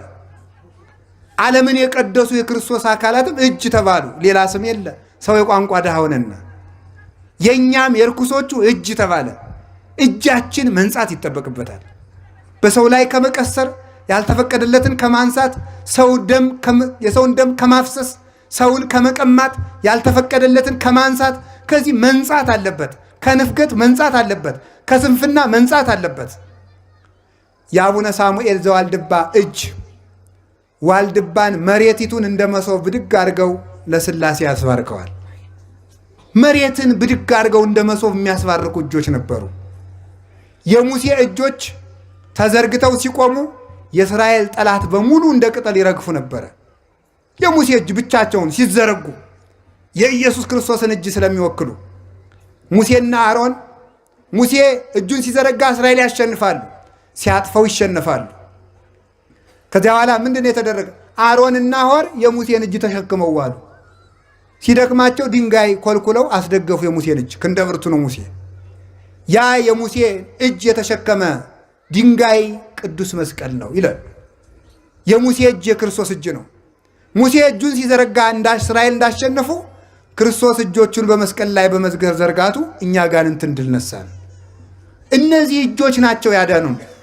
የክርስቶስ ኦአይዳውን ለላሃኳሁ ለአዳም ተቀነዋ በቅነዋተ መስቀል አዳምን ያበጃጁ እጆች በችንካር ተቸነከሩ። ወዮ እሱ እጆቹን ሲቸነከር የእኛን ጠላት ዲያብሎስን በሳት ዛንጀር ቸነከረልን። እሱ እጆቹ ላይ ሲቸነከር የእኛን ስም በሕይወት መጽሐፍ ጻፈ፣ በደሙ አተበን። እጅ ይህንን ይመስላል። እጅ ክርስቶስን የሚመስል ነው። ኧረ እጅ እንደዋዛ ረከሰ። እጆቻችንን ከማርከስ ይሰውረን። ይህ በእጆቻችሁ ላይ ያረጋችሁት ድሪቶ ነገር መወገድ አለበት። እገሌ ያላችሁ እጃችንን እናንሳ። እጃችን ይንጻ፣ ለጸሎት ይነሳ፣ ይቀጣም። በሰፊያድ አንድ ነገር ንገራችሁ። ቢያንስ በቀን ለአንድ ሰዓት ያክል ያን ባይሆን ለ25 ደቂቃ እጅ መቀጣት አለበት። በምን? በሰፊህ። እጅ ብታሰናክል ካንተ ቆርጠህ ጣል ማለት እጅህን በመዘርጋት ቅጣው ማለት ነው። ዘርግተህ ጸልይ። አይን ባክኗል፣ እጅ ባክኗል። እግር እኮ የምን ምሳሌ እንደሆነ ብነግራችሁ በጣም ትደነቃላችሁ። እግር የካህናት ምሳሌ ነው። እግር የስልጣነ መለኮት ምሳሌ ነው። የክርስቶስ ስልጣኑ እግር ይባላል። ጠላቶችን በእግር እስከምትገዛ ድረስ ይባላል። ስልጣን ማለት ነው። መዝሙር 109 ላይ ንበር በየማኔ እስካገባውም ለጸላይ ተከታይተ መከሄደ ገሪከ። ስለዚህ የተባለ የክርስቶስ ጠላቶችን በእግር ትገዛል እስከምትገዛ ደርሰ። የክርስቶስ ጠላቶች መናፍቃን አጋንንት ናቸው፣ አይሁድ ናቸው። በእግሩ ማለት በስልጣኑ ነው። እግር የመለኮትን ስልጣን ነው የሚወክለው። እግር የሐዋርያትን ስልጣን ነው የሚወክለው። እግር ቀሳውስትን ነው የሚወክለው። እግር ዲያቆናትን ነው የሚወክለው። ራእየ ዮሐንስ ምዕራፍ 1 ቁጥር 17 ላይ ሲናገር የክርስቶስን እግሮች እንዲህ ብሎ ይገልጣቸዋል። ወእገሪሁ ከመ ብርተ ሊባኖስ ዘአርሰንዎ በእሳት። የክርስቶስ እግሮቹ በእሳት እንደጋሉ እንደ ሊባኖስ ብረት ናቸው ይላል። የክርስቶስ እግሮቹ የተባሉት ካህናት ናቸው። የጋሉ ናቸው፣ የተኮሱ ናቸው ማለት በፍቅር ሃይማኖት የነደዱ በሙቀት ሃይማኖት የሞቁ ናቸው። ሙቀት ሃይማኖት፣ ሙቀተ ጸሎት ያላቸው በቃለ ስልጣናቸው፣ በግዘታቸው፣ በጸሎታቸው፣ በቅዳሴያቸው፣ በመስቀላቸው አጋንንትን የሚያቃጥሉ ናቸው።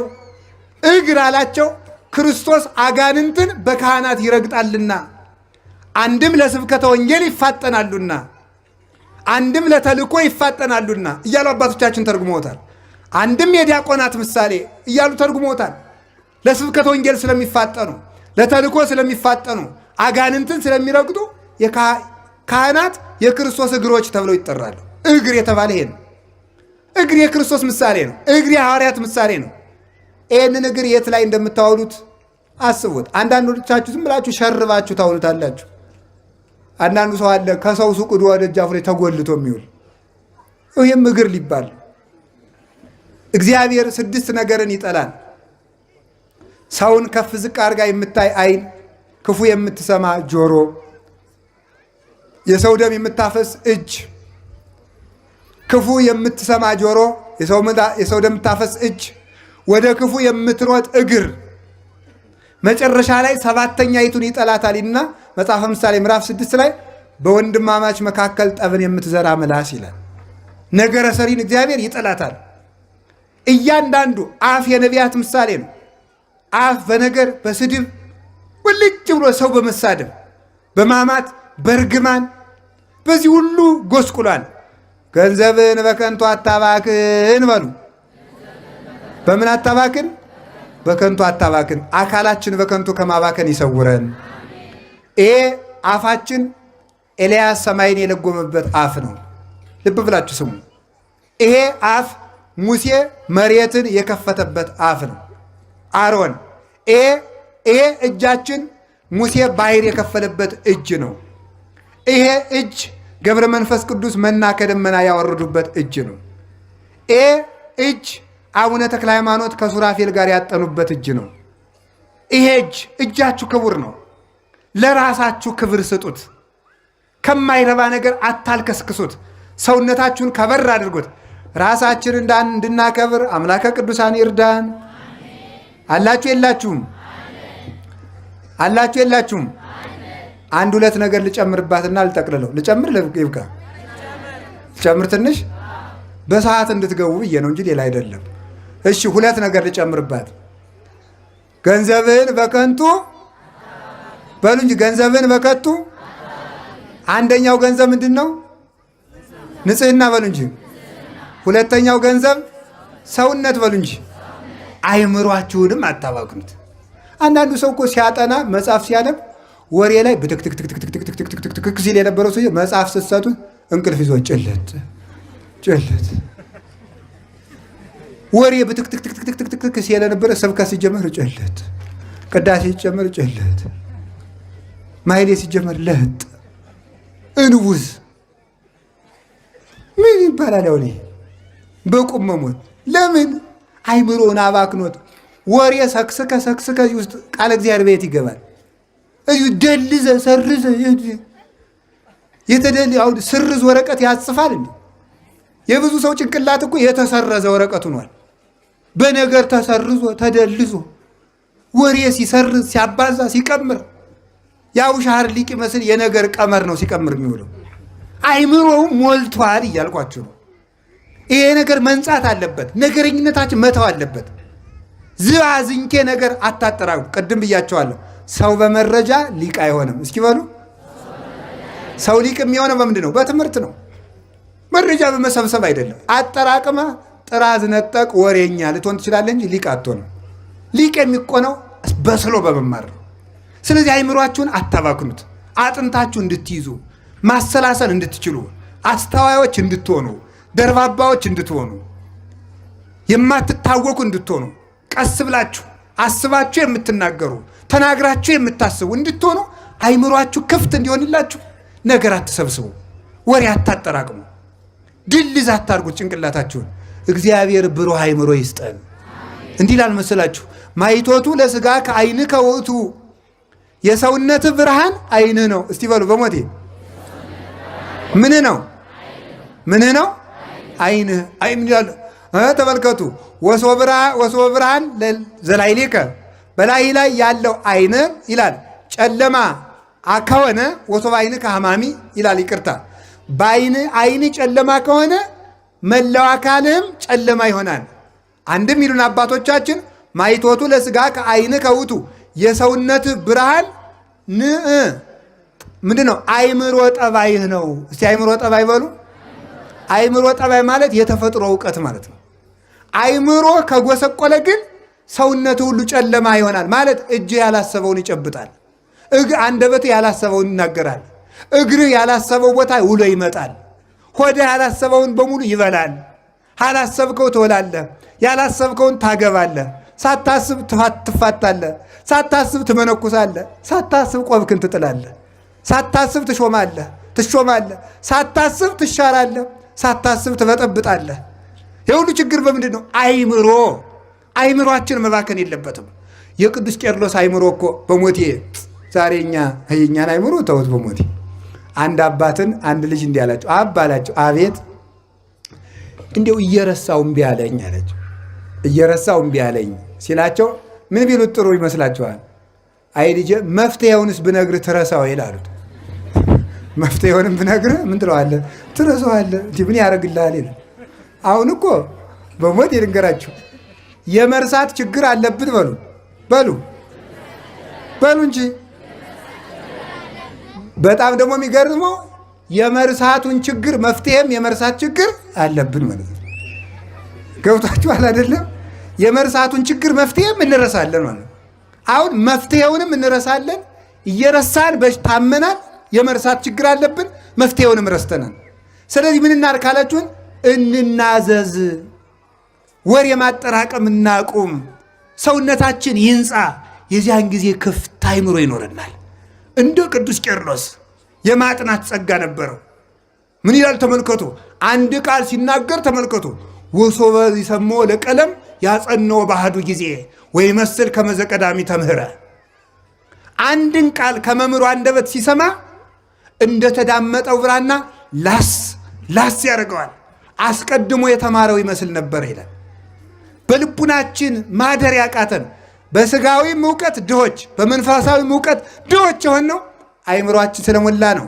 ንጹሕ አይምሮ እግዚአብሔር ያድለን። ሌላው ሀብት ሆድ ነው። እስቲ ሆድ በሉ ሆድ በሉ። ምን አላችሁ? ሆድ በጣም ሀብት ነው፣ ጸጋ ነው፣ ጥሩ ጸጋ። እመቤቴ ይኸው እኮ አባ እኮ እንዲሁ ነው የሚለፈልፍ ሆድ ስላለውን ባይበላ እንዴት ይቆማል? እዚህ ሆድ ሀብት ነው እኮ ማለት ነው። እንዲህ ማፋችለው እኮ በልቼ እኮ ነው ዝም የምለፈልግ መስላችሁ። ሆድ ሀብት ነው። ማባከን ግን አይገባም። እስቲ ማባከን በሉ። ምን አደረጋችሁ? ማባከን። እንዲሁም ይገርማችኋል፣ ክርስቲያን ያገኘው ሁሉ አይበላም። ያን ጥርግ ጥርግ አይደረግም። ተጠንቅቆ ነው የሚበላው በእውነቱ ማለት ነው። እንዲህ ጥርግ ስትበሉም ቅጥ ይኖራችሁ። እውነቴን ነው። አሁን ስትበሉ አበላል ላኩሱ ራሱ እኮ በመጽሐፍ ቅዱስ ተደግሯል። መጀመሪያ ከሰው አስቀድመ እጅህን አትስደድ። ሰው መጽሐፈ ሲራክ ምዕራፍ 34 ቆይተ ስደድ። ይኸውላችሁ ገበሬው እኮ ሊቅ ነው። የኢትዮጵያ ገበሬ በሉ ግቡ ይላል። ቶሎ አይሰድም እጁን። ይሄ ሊቅ እኮ ነው። እመቤቴ ቆይ እጅህን አትስደድ፣ ምግቡ ይበቃናል አይበቃንም ብለህ አታጋን ይላል። አትገምግመው። ለዚህ ሁላ ሰው ይበቃል እንዲህ አትበል። በረከተ እግዚአብሔር እንዳይለይ ወይ አንቆስ አትበላው እንዳትሞት። እጅህን ወጥ አትንከር። የመጽሐፍ ቅዱስ እመቤቴን እጅህን ወጥ አትንከር። ስትበላ ምላስህን አታጩህ። ድስት ሰው ፊት አትጥረግ። መሶቡን ወደፊት አትጎትት። ወላዲተ አምላክን መጽሐፍ ቅዱስ ላይ ያለ ነገር ነው። እየቀለድኩ እንዳይመስላችሁ። እያንዳንዷ ነገር ማለት አብዝተህ አትብላ፣ ይሰጥማል። ሆድ መርከብ ነው ብሏል ዮሐንስ አፈወርቅ። ሆድ ምንድን ነው? ያለ መጠን ሲጭኑት ምን ያደርጋል? ይሰጥማል እያልኳቸው እሱ እኮ ነው። አሁን እኮ ሰጥመናል እኮ አለን። እንቅልፍ አስጥሞን ዝንን ማደር በቃ። ጸሎቱ ሰጠመ፣ ስግደቱ ሰጠመ፣ ጥናቱ ሰጠመ፣ እቅዱ ሰጠመ፣ ንግዱ ሰጠመ፣ ሀገርም ሰጠመ። በሆዳሞች ምክንያት ማለት ነው። አህያ ይመስል እየሞቱ ሁሉ መብላት። ከእንስሳት መካከል እየሞተች የምትበላ አህያ ናት። አሁን እየሞተ እዚህ እየሞተ ስንት ወንድሞቻችን ያለ ቀባሪ በየተራራው እየቀሩ አሁንም ባልረቡ ግጥም። ኧረ ተው ሆዳችሁን አታባክኑት። ሆድ እውነቴን ሆድ ባከነ ማለት ይሄ ነው። ያለ መጠን ዝም ብሎ እንደው ዝም ብሎ ማት አይውላችሁ። በመጽሐፍ ቅዱስ አሳማ አይበላም። ይገርማችኋል። ይበላል አይበላም? እስቲ አሳማ አትብሉ በሉ። ብሉ ምን አትበሉ ያለ? አሳማ ለምንድን ነው? አሳማ ጎን የለውም። ዝም ብሎ ጠቅላላው ሰውነቱ ሆድ ነው። አሁን ሰው የሚያገባ በሆዱ፣ የሚያስብ በሆዱ፣ የሚመነኩስ በሆዱ፣ የሚቀድስ በሆዱ ይቀርታል። የሚያረጉትን ማለት ነው። የሚያወራ በሆዱ፣ የሚሾም በሆዱ፣ አገር የሚመራ በሆዱ፣ ሀገር የሚሸጥ በሆዱ። አሳማ አይበላም ማለት የማይበላውን መጣል አይደል? የማይበላውን እኮ መጣት ነው። እግር በታቸው በጉ ይታረድና ይሄን እግሩን እየቆረጡ መጣል ነው። የማይበላውን እንደሚጥሉት እግዚአብሔር ሆዳምን ሰው ከገነት አውጥቶ ይጥለዋል። አሳማ አይበላም፣ ይጣላል ማለት ነው። ሌላው የአሳማ ጠባይ ይላሉ ሊቃውንት፣ አሳማ ውሻ ባለቤቱን የሚያውቀው በሽታው ነው። የባለቤቱን ሽታ ያውቃል። አሳማ ግን የሚያውቀው በሆዱ ነው። ባለቤቱን የሚለየው ከበላበት ቦታ ሲሄድ ነው። ሆዳቸውን ብለው የሚጸልዩ ክርስቲያኖች አይጸድቁም ማለት ነው። ስለዚህ በሞቴ ሆዳችን እንድንገዛ አምላከ ቅዱሳን ይርዳል። ምን አላችሁኝ? አሜን በሉ እንጂ። ሆዳችን ለመግዛት ያውቃል። ሆድን አሁን ሆዳችን ባናባክነው ባንጠግብ ይመስላችሁ አባቶች። ይኸው ዛሬ ጾም አይደለም እንዴ? ጾመ ነቢያት ሙሴ 40 ቀን ጾመ። ምን ተሰጠው? ታቦት በሉ። ይኸው ሆዱን ጠብቆ ነው። ሆዱን አባክኖ አይደለም። ኤልያስ 40 ቀን ጾመ። የት ገባ? ብሔረ ሕያዋን ሞትን አመለጠው። ሆዱን አባክኖ ነው? ጠብቆ በሉ። እዝራ 40 ቀን እህል ሳይበላ ተቀመጠ። የተቃጠሉትን 46 የብሉይ ኪዳን መጽሐፍትን ፍንትው ተብለው ተገለጡለት። ሆዱን አባክኖ ነው? ጠብቆ። ያው ይላችሁ ገንዘብህን በከንቱ አታባክን ማለት ሰዓት እላፊም አለመብላት፣ ያገኙትን አለመብላት፣ ገበያ ለገበያም አለመብላት፣ ያልተባረከውን ሙቶ ያደረውን ሁሉ አለመብላት፣ አለመልከስከስ፣ የአሕዛብን መሥዋዕት ሁሉ አለመብላት። ሆዳችሁን ግዙት እንጂ አይግዛችሁ። ሆዳችን እንድንገዛ አምላከ ቅዱሳን ይርዳን። አላችሁ። ሌላው ገንዘብህን በከንቱ ሌላው የተሰጠንን ገንዘብ ጥቂት ብቻ ልንገራችሁ። ሁለት አይደል ያልኩኝ? አንድ ሕግ በሉ እስቲ፣ ሕግ በሉ። እግዚአብሔር የሰጠን ሌላው ገንዘባችን ምንድን ነው? ድሮ ሰው ሲበድል ምንድን ነው የሚባለው? በሕግ አምላክ። በምን አምላክ ነው የሚባለው? ሕግ። ወደ ገነት ልውሰዳችሁ፣ ወደ አዳም፣ ወደ አባታችን አዳም ከሞት ይጠብቀው የነበረ አንድ ጥሩ ገንዘብ ነበረው። ያ ገንዘብ ተጨማሪ ገንዘብ ነው ከቅድሙ ሌላ። ምን ይባላል? በለስ። እስኪ በለስ በሉ። በለስን አትብላ፣ ስትበላ ምን ትላለህ? አቤት። ስለዚህ አዳም በለስን ቢጠብቃት ምኑ ይጠበቃል? ሕይወቱ ይጠበቃል። እስቲ ሕይወቱ ይጠበቃል በሉ። ሕይወቱ በለስን ሲያባክናት ሕይወቱ ምን አለ? ባከነ ማለት ነው፣ ሞተ። በለስ የተባለ ሕግ ነው ይላሉ ሊቃውንት። ሕግ እግዚአብሔር የሰጠን ሀብት ነው። ሰውን የሚጠብቀው ሕግ ነው። የማን ሕግ? ሰው የእግዚአብሔርን ሕግ ሲጠብቅ የእግዚአብሔር ሕግ ሰውን ይጠብቃል ይላሉ አባቶቻችን። ሰው የእግዚአብሔርን ሕግ መጠበቅ አለበት። አሁን ከዛሬ ጀምሮ የብስራ ልሰጣችሁ ነው። 10ቱን ትእዛዛት በደብተራችሁ ላይ ጻፉ። 6ቱን ትእዛዛት በደብተራችሁ ላይ ጻፉ። እነዚያን በቀን በቀን እያነበባችሁ ራሳችሁን መዝኑ። ሕግ ከጠበቃችሁ እግዚአብሔር አሳልፎ አይሰጣችሁም። እንዲህ አለ ጌታ፣ ለወይንስ ሐዲስ ውስተ ወይን ሐዲስ ውስተ ተመልከቱ ውስተ ዝቅ ሐዲስ ይወድይዎ ወይተዐቀቡ ክልኤሆሙ በቤናቲሆሙ። አዲስ ወይንን በአዲስ ሰውነት ይጨምሩታል፣ ሁለቱም ይጠባበቃሉ። የማቴዎስ ወንጌል ምዕራፍ 9። አዲስ ወይን የተባለች እርጅና የሌለባት የክርስቶስ ሕግ፣ አዲስ ሰውነት የተባለ አዲስ ማሰሮ የተባለ ንጹሕ ሰውነት፣ ሁለቱም ይጠባበቃሉ። ወይኑ ረዋቱን ምን ያደርገዋል? ያለሰልሰዋል፣ ያሰማምረዋል። ረዋቱ ወይኑን ያበስለዋል። ወይኑና ረዋቱ ይጠባበቃሉ። ሰው ሕግን ይጠብቃል፣ ሕግ ሰውን ይጠብቃል። ሰውን የሚጠብቀው ሕግ ነው። አዝላ አኮን ይህነ ዘናቅቦሙ ለሕገጋት አላ እሙንቱ ሕገጋት ያዕቅቡነ ይላል ማሪሳል። ሕግ እኛ ሕግን አንጠብቀውም። የምንጠብቀው ለራሳችን ነው፣ እንድንጠበቅ ነው። ሕግ ጠባቂያችን ነው። አሁን ሀገርም የምትፈርሰው እኛም በሞት የምንፈርሰው ሕግ ስናፈርስ ነው። የእግዚአብሔርን ሕግ ከማፍረስ ይሰውረን። የእግዚአብሔርን ሕግ አፍርሳችሁ አታግቡ። የእግዚአብሔርን ሕግ አፍርሳችሁ አትብሉ። የእግዚአብሔርን ሕግ አፍርሳችሁ አትነግዱ። በስፍርም አትስረቁ። አትማሉ ካላችሁ አትማሉ። አትዋሹ። በእውነት ነግዱ። በእውነት ምሩ። በእውነት አስተዳድሩ። በእውነት ተጋቡ። ጋብቻችሁን አክብሩ። ሁላችንም የእውነት ኑሮ ይኑረን። እግዚአብሔር ሁላችንም ይጠብቀናል። በቸርነቱ ይጠብቀን። የሚጠብቀን ምንድን ነው? ሕግ በሉ እንጂ በሉ እንጂ። ሕግ ሲፈርስ ምን ይፈርሳል? ሰው ይፈርሳል በሉ። ሕግ ሲፈርስ ምን ይፈርሳል? ሀገር በሉ። ሕግ ሲፈርስ ምን ይፈርሳል? መንግስት በሉ። መንግስት። ሁሉም የሚፈርሰው የእግዚአብሔር ሕግ መፍረስ ሲጀምር ነው። የእግዚአብሔርን ሕግ ጠብቁ። እዩማ በሞቴ እዩ። ምንድን ነው በአዳም ብቻ መወስዳችሁ?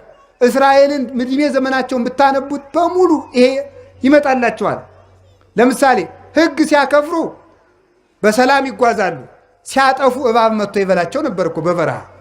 ሕግ ሲያፈርሱ እስራኤል ሕግ ሲጠብቁ እግዚአብሔር ደህና መስፍን ያነሳላቸዋል። ሲያፈርሱ ፍልስጤማውያንን ያመጣላቸዋል። እንዲሁም አንድ ጊዜ እኮ እስራኤላውያን ረበሞት ልብ ብላችሁ ሰሙ። እግዚአብሔር ለሾመው ለሕጉ ለሳሙኤል አልታዘዝ ብለው ነበረ። ናዖ ሳሞናዊ የሚባል ሰው ምን እንዳላቸው ታውቃለች? እስራኤል ኑ ተገዙልኝ አለና እንዲህ ብሎ ብቻም በበቃው የእኔ ዝና እንዲከበር ሁላችሁም የቀኝ ዓይናችሁን እያወጣችሁ ገብሩልኝ አላቸው። አለቀሱ።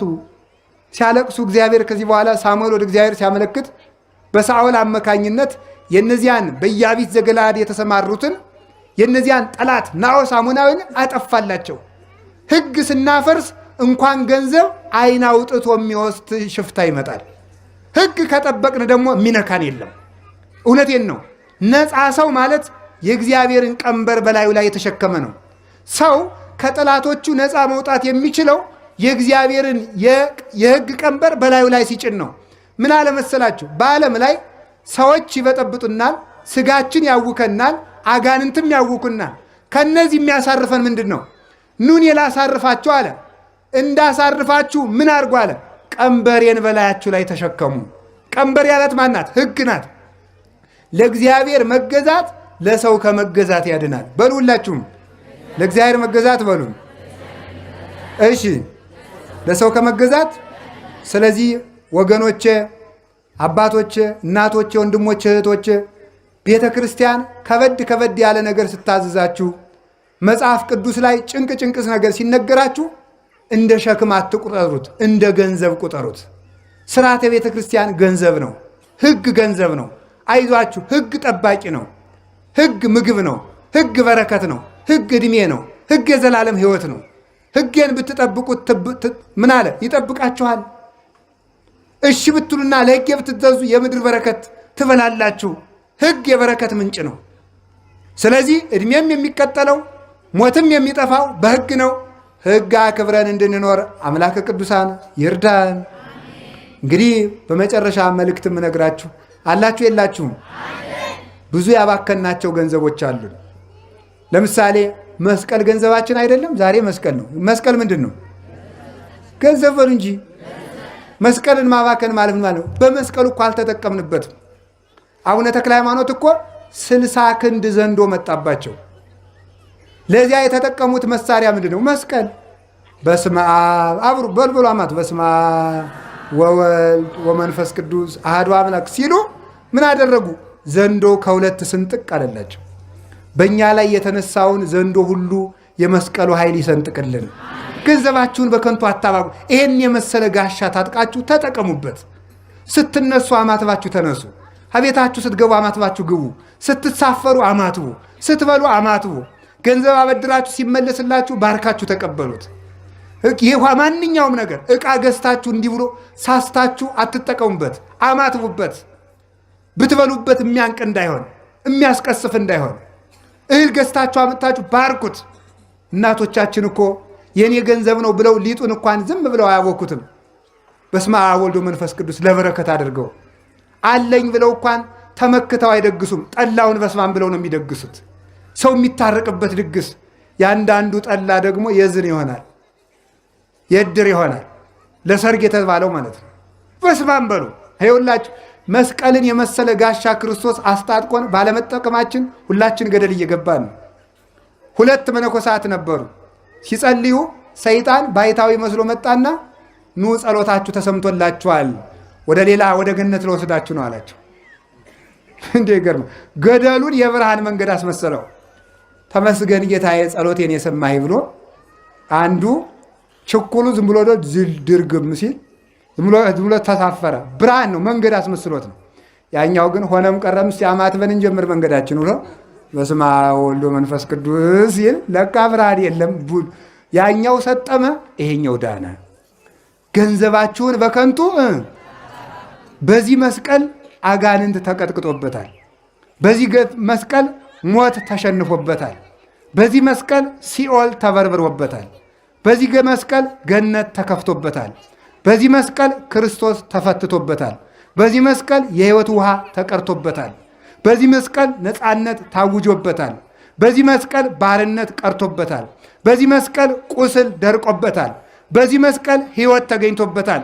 ገንዘባችሁን በከንቱ አታባክኑት፣ ተመኩበት። በዚህ መስቀል አንሰ ኢይዝያር ሐሰ ዘእንበለ በመስቀሉ ለእግዚእ ኢየሱስ ክርስቶስ ገላትያ 6 ቁጥር 14 ላይ እኔ አለ ተመልከቱ፣ ከጌታዬ ከኢየሱስ ክርስቶስ መስቀል በቀር በሌላ በምንም አልመካም። አንድ የበረሃ ባይታዊ ሲተኙ ምን አድርገው እንደሚተኙ ልንገራችሁ። በበረሃው ላይ ሲጸልዩ ያድሩና ሲተኙ ምን ያደርጋሉ መሰሉት? ዙሪያውን ለመኝታቸው የምትመጥን መሬት እንትን ይሉና ያሰምሩታል ክብ። ከዚያ በኋላ መስመሩን መስቀል ያሰምሩበታል። አፈሩ ላይ እኮ ነው። ከዚያ በኋላ ይታኛሉ። እባቡ ዘንዶው እየመጣ ከዚያች መስመር አያልፍም። በሐሳብ ባሰመሩት መስመር ማለት ነው። ይህን የመሰለ ጋሻ እያለን ሲጨንቃችሁ ከመናፍቃን የምትሄዱ ከጠንቋይ የምትሄዱ ለምንድን ነው? 5 ደቂቃ ከአንገታችሁ ላይ ያለውን መስቀል ከግንባራችሁ ላይ አድርጉና አቤቱ በመንግሥትህ አስበኝ፣ አቤቱ በመንግሥትህ አስበኝ፣ አቤቱ በመንግሥትህ አስበኝ በሉ። አስጨናቂያችሁ ሐሳብ ውልቅ ብሎ ይወድቅላችኋል። የሰላም አምላክ ኢየሱስ ክርስቶስ የሚያስጨንቃችሁን ሁሉ ውልቅ አድርጎ ይጣልላችሁ። መድኃኔዓለም ከእናንተ ጋር ይሁን። ይህንን ያህል ጋሻ እያለን ነው የምንፈራ የምደነግጥ። መስቀሉን ሁሉ ተመኩበት። ቤታችሁ ውስጥ ብዙ የመስቀል ስዕል አስቀምጡ። እውነቴን ነው የምነግራችሁ። ከማዕዘኑ ላይ በመስኮቱም የመስቀል ስዕል በወረቀት ይሆን እየሳላችሁ አስቀምጡበት። ይሄ መስቀል ይመክታል። መስቀል እንኳንስ ታማትሞበት ወይም እንኳን መስቀል ተመሳቅሎ መስቀል ምልክት ሲታሰብ ራሱ ያሸንፋል። ሰው ራሱ እኮ መስቀል ነው። አያችሁ፣ ሰው መስቀል ነው። ስለዚህ ይህንን ገንዘባችን እንድንጠቀምበት አምላከ ቅዱሳን ይርዳን። አምላከ ቅዱሳን ይርዳን። ድንግል ማርያም ገንዘባችን ናት። ክርስቶስም ገንዘባችን ነው። ሃይማኖት ገንዘባችን ነው። ቤተ ክርስቲያን ገንዘባችን ናት። መጻሕፍት ገንዘቦቻችን ናቸው። ኢትዮጵያውያን ደግሞ ብዙ ገንዘብ ሞልቶናል። አይዟችሁ፣ ያለቀውን ገንዘባችን አትዩት። ብዙ ገንዘብ አለን። እመቤቴን ነው የምነግራችሁ። ኢትዮጵያ አንድ ነገር ብቻ ተናግሬ እየጠቀለልኩት ነው። ኢትዮጵያ እግዚአብሔር ድንግል ማርያምን ለዓለም እናት አድርጎ የሰጠ ከመስቀሉ ስር ነው። ለኢትዮጵያ ግን የሰጣት ገና በ2 ዓመቱ እዚህ እኮ ነው። ጣና ቂርቆስ እኮ ነው የሰጠን። ቃል የገባለት ማለት ነው። ኢትዮጵያ ውስጥ መጥቶ በዋልድባ፣ በአክሱም፣ በደብረ ሊባኖስ፣ በጣና ቂርቆስ በዚህ ሁሉ ስትንከራተት በተድባበ ማርያም፣ በመርጡ ለማርያም ስትንከራተት ኢትዮጵያን አደራ አድርጎ ገንዘብ አድርጎ ሰጥቷታል። ዛሬስ ቢሆን ኢትዮጵያን የሚጠብቃት ሰራዊት ይመስላችኋል? ወላዲት አምላክ ናት። እስከዚህም ያደረሰችን እመቤታችን ናት። ነገም እሷ ታውቅልናለች። ከእሷ የተጠጋ ሰው የሚነካው የለም። ወበይንተዝ እይደነግጽ ወይፈርህ እምትግብርተ ብሲ ወብእሲት ወማፋንበሳ ዘይጥህር። ተመልከቱ። ስለዚህ ድንግል ማርያም አንቺን ምሽግ አንቺን መከታ አድርጌ እጠጋለሁና አልደነግጥም። ከመሰባ ሀገር ዘይነብሩ ማይከለ ጥቅመ አድባስ ዘይንህል። በማይፈርስ አለት ስር ተጠግተው የሚኖሩ ሰዎች፣ የማይፈርስ ግንብ ሰርተው የሚኖሩ ሰዎች እንደማይደነግጡት ከአንቺ ተጠግቻለሁና በፍጹም አልደነግጥም። ወላዲት አምላክን ይዞ የሚደነግጥ ሰው የለም። በሰይፍ መካከል ሁሉ ኃይልን የምትሰጥ ኃያሉን እግዚአብሔር የቻለች የኃይል እናት ናትና የእሷን ቃል ኪዳን እንድንጠቀምበት እግዚአብሔር ይርዳን። ታቦተ ጽዮን ያለችን እኛ፣ 46 ብሉያት ሲተረጎሙ የነበሩ እኛ፣ 9 ቅዱሳን ወደ እኛ የተሰደዱልን ወደ እኛ፣ የሰማይ ማይሌት የወረደልን ለእኛ፣ አቡነ ገብረ መንፈስ ቅዱስ መጥተው ርስት የተቀበሏት ሀገር ኢትዮጵያ፣ የአቡነ ተክለ ሃይማኖት የርስት ሀገር ኢትዮጵያ። ይሄ ሁሉ ሀብት ያለን ሰዎች ገድለ ተክለ ሃይማኖትን አንብቡ፣ ገድለ ገብረ መንፈስ ቅዱስን አንብቡ። ሁላችሁም የእመቤታችን ውዳሴ ማርያም እየተጠበቀ ምን እያላችሁ እያነበባችሁ ክርስቶስን ትግል ግጠሙ። ምን ማለት ነው? ያዕቆብ እግዚአብሔርን ታገለ የሌለ የፍቅር ትግል ማለት ነው። ለእናትህ አደራ ሰጥቻለሁ አላልክም እንዴ? ለተክለ ሃይማኖት አደራ ሰጥቻችኋለሁ አላልክም እንዴ? ለገብረ መንፈስ ቅዱስ አደራ ሰጥቻችኋለሁ አላልክም እንዴ? ታቦተ ጽዮንን ያስጠጋን እኛ አይደለንም እንዴ? ከኢየሩሳሌም የተወለድክበት ሀገር ቢያሰድዱህ በስደት ዘመን ያስጠጋን እኛ ኢትዮጵያውያን እኮ ነን። እግዚአብሔርን በፍቅር እኮ ነው ማለት በፍቅር ነው፣ በኩራት አይደለም። የራሱ መሬት አይደል እንዴ የፈጠረው? እኛ ታዲያ የእኛ ሀገር ስትታመስ ለምን ዝም ትላለህ በሉት፣ ይሰማል እግዚአብሔር። ስለዚህ የድንግል ማርያምን እናትነት፣ የተክለ ሃይማኖትን አባትነት፣ የገብረ መንፈስ ቅዱስን አባትነት፣ የታቦተ ጽዮንን መመኪያነት፣ የተሳቱ ቅዱሳንን ቃል ኪዳን፣ የቅዱሳት መጻሕፍትን ሁሉ አልተጠቀምንበትም። ሀገራችን አውቀን ለመጠቀም ያብቃን። ኢትዮጵያዊነታችሁን ተጠቀሙበት። በሞቴ ከሀገር ተለይቶ እኮ የተዘመረልን ምንም ተብሎ መሰላችሁ? ወሀብኮሙ ሲሳዮሙ ለሕዝበ ኢትዮጵያ፣ ለኢትዮጵያ ሰዎች ምግባቸውን ሰጣቸው። ያ ምግብ ምንድን ነው? በማንም ያልወረደውን ሚካኤል፣ ገብርኤል፣ ሱራፌል፣ ኪሩቤል ተመግበውት የሚኖሩትን የመላእክትን እንጀራ ማሕሌትን የሰጠን እኛ ብቻ ነን። የቅዱስ ያሬድ ቃል ኪዳን ሁላችንም ይጠብቀን። ሌላ የመጨረሻ አንድ ትልቅ ገንዘብ ልንገራችሁ። የክርስቶስ ሥጋና ደም ትልቁ ገንዘባችን ነው። ትልቁ ገንዘባችን፣ ትልቁ ሀብታችን ነው። በከንቱ አታባክን ማለት። ኧረ ተው ተጠቀሙበት። ከሞት የሚያድን እንጀራ ለምንድን ነው የማትበሉት? ከሞት የሚያድን መጠጥ ለምንድን ነው የማትጠጡት? እርቃንን የሚከድን ልብስ ለምንድን ነው የማትለብሱት? ለምን ነው ታማችሁ መድኃኒት የምትጠሉት? ለምንድን ነው እየሞታችሁ ሕይወት የምትጠሉት? ለምን እየተሰደዳችሁ ርስት ትጠላላችሁ?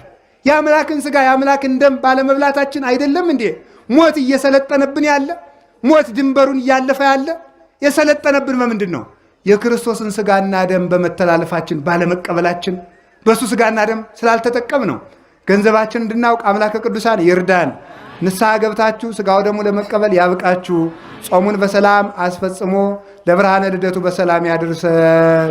በጸሎታችሁ አስቡኝ። ወስብሐት ለእግዚአብሔር።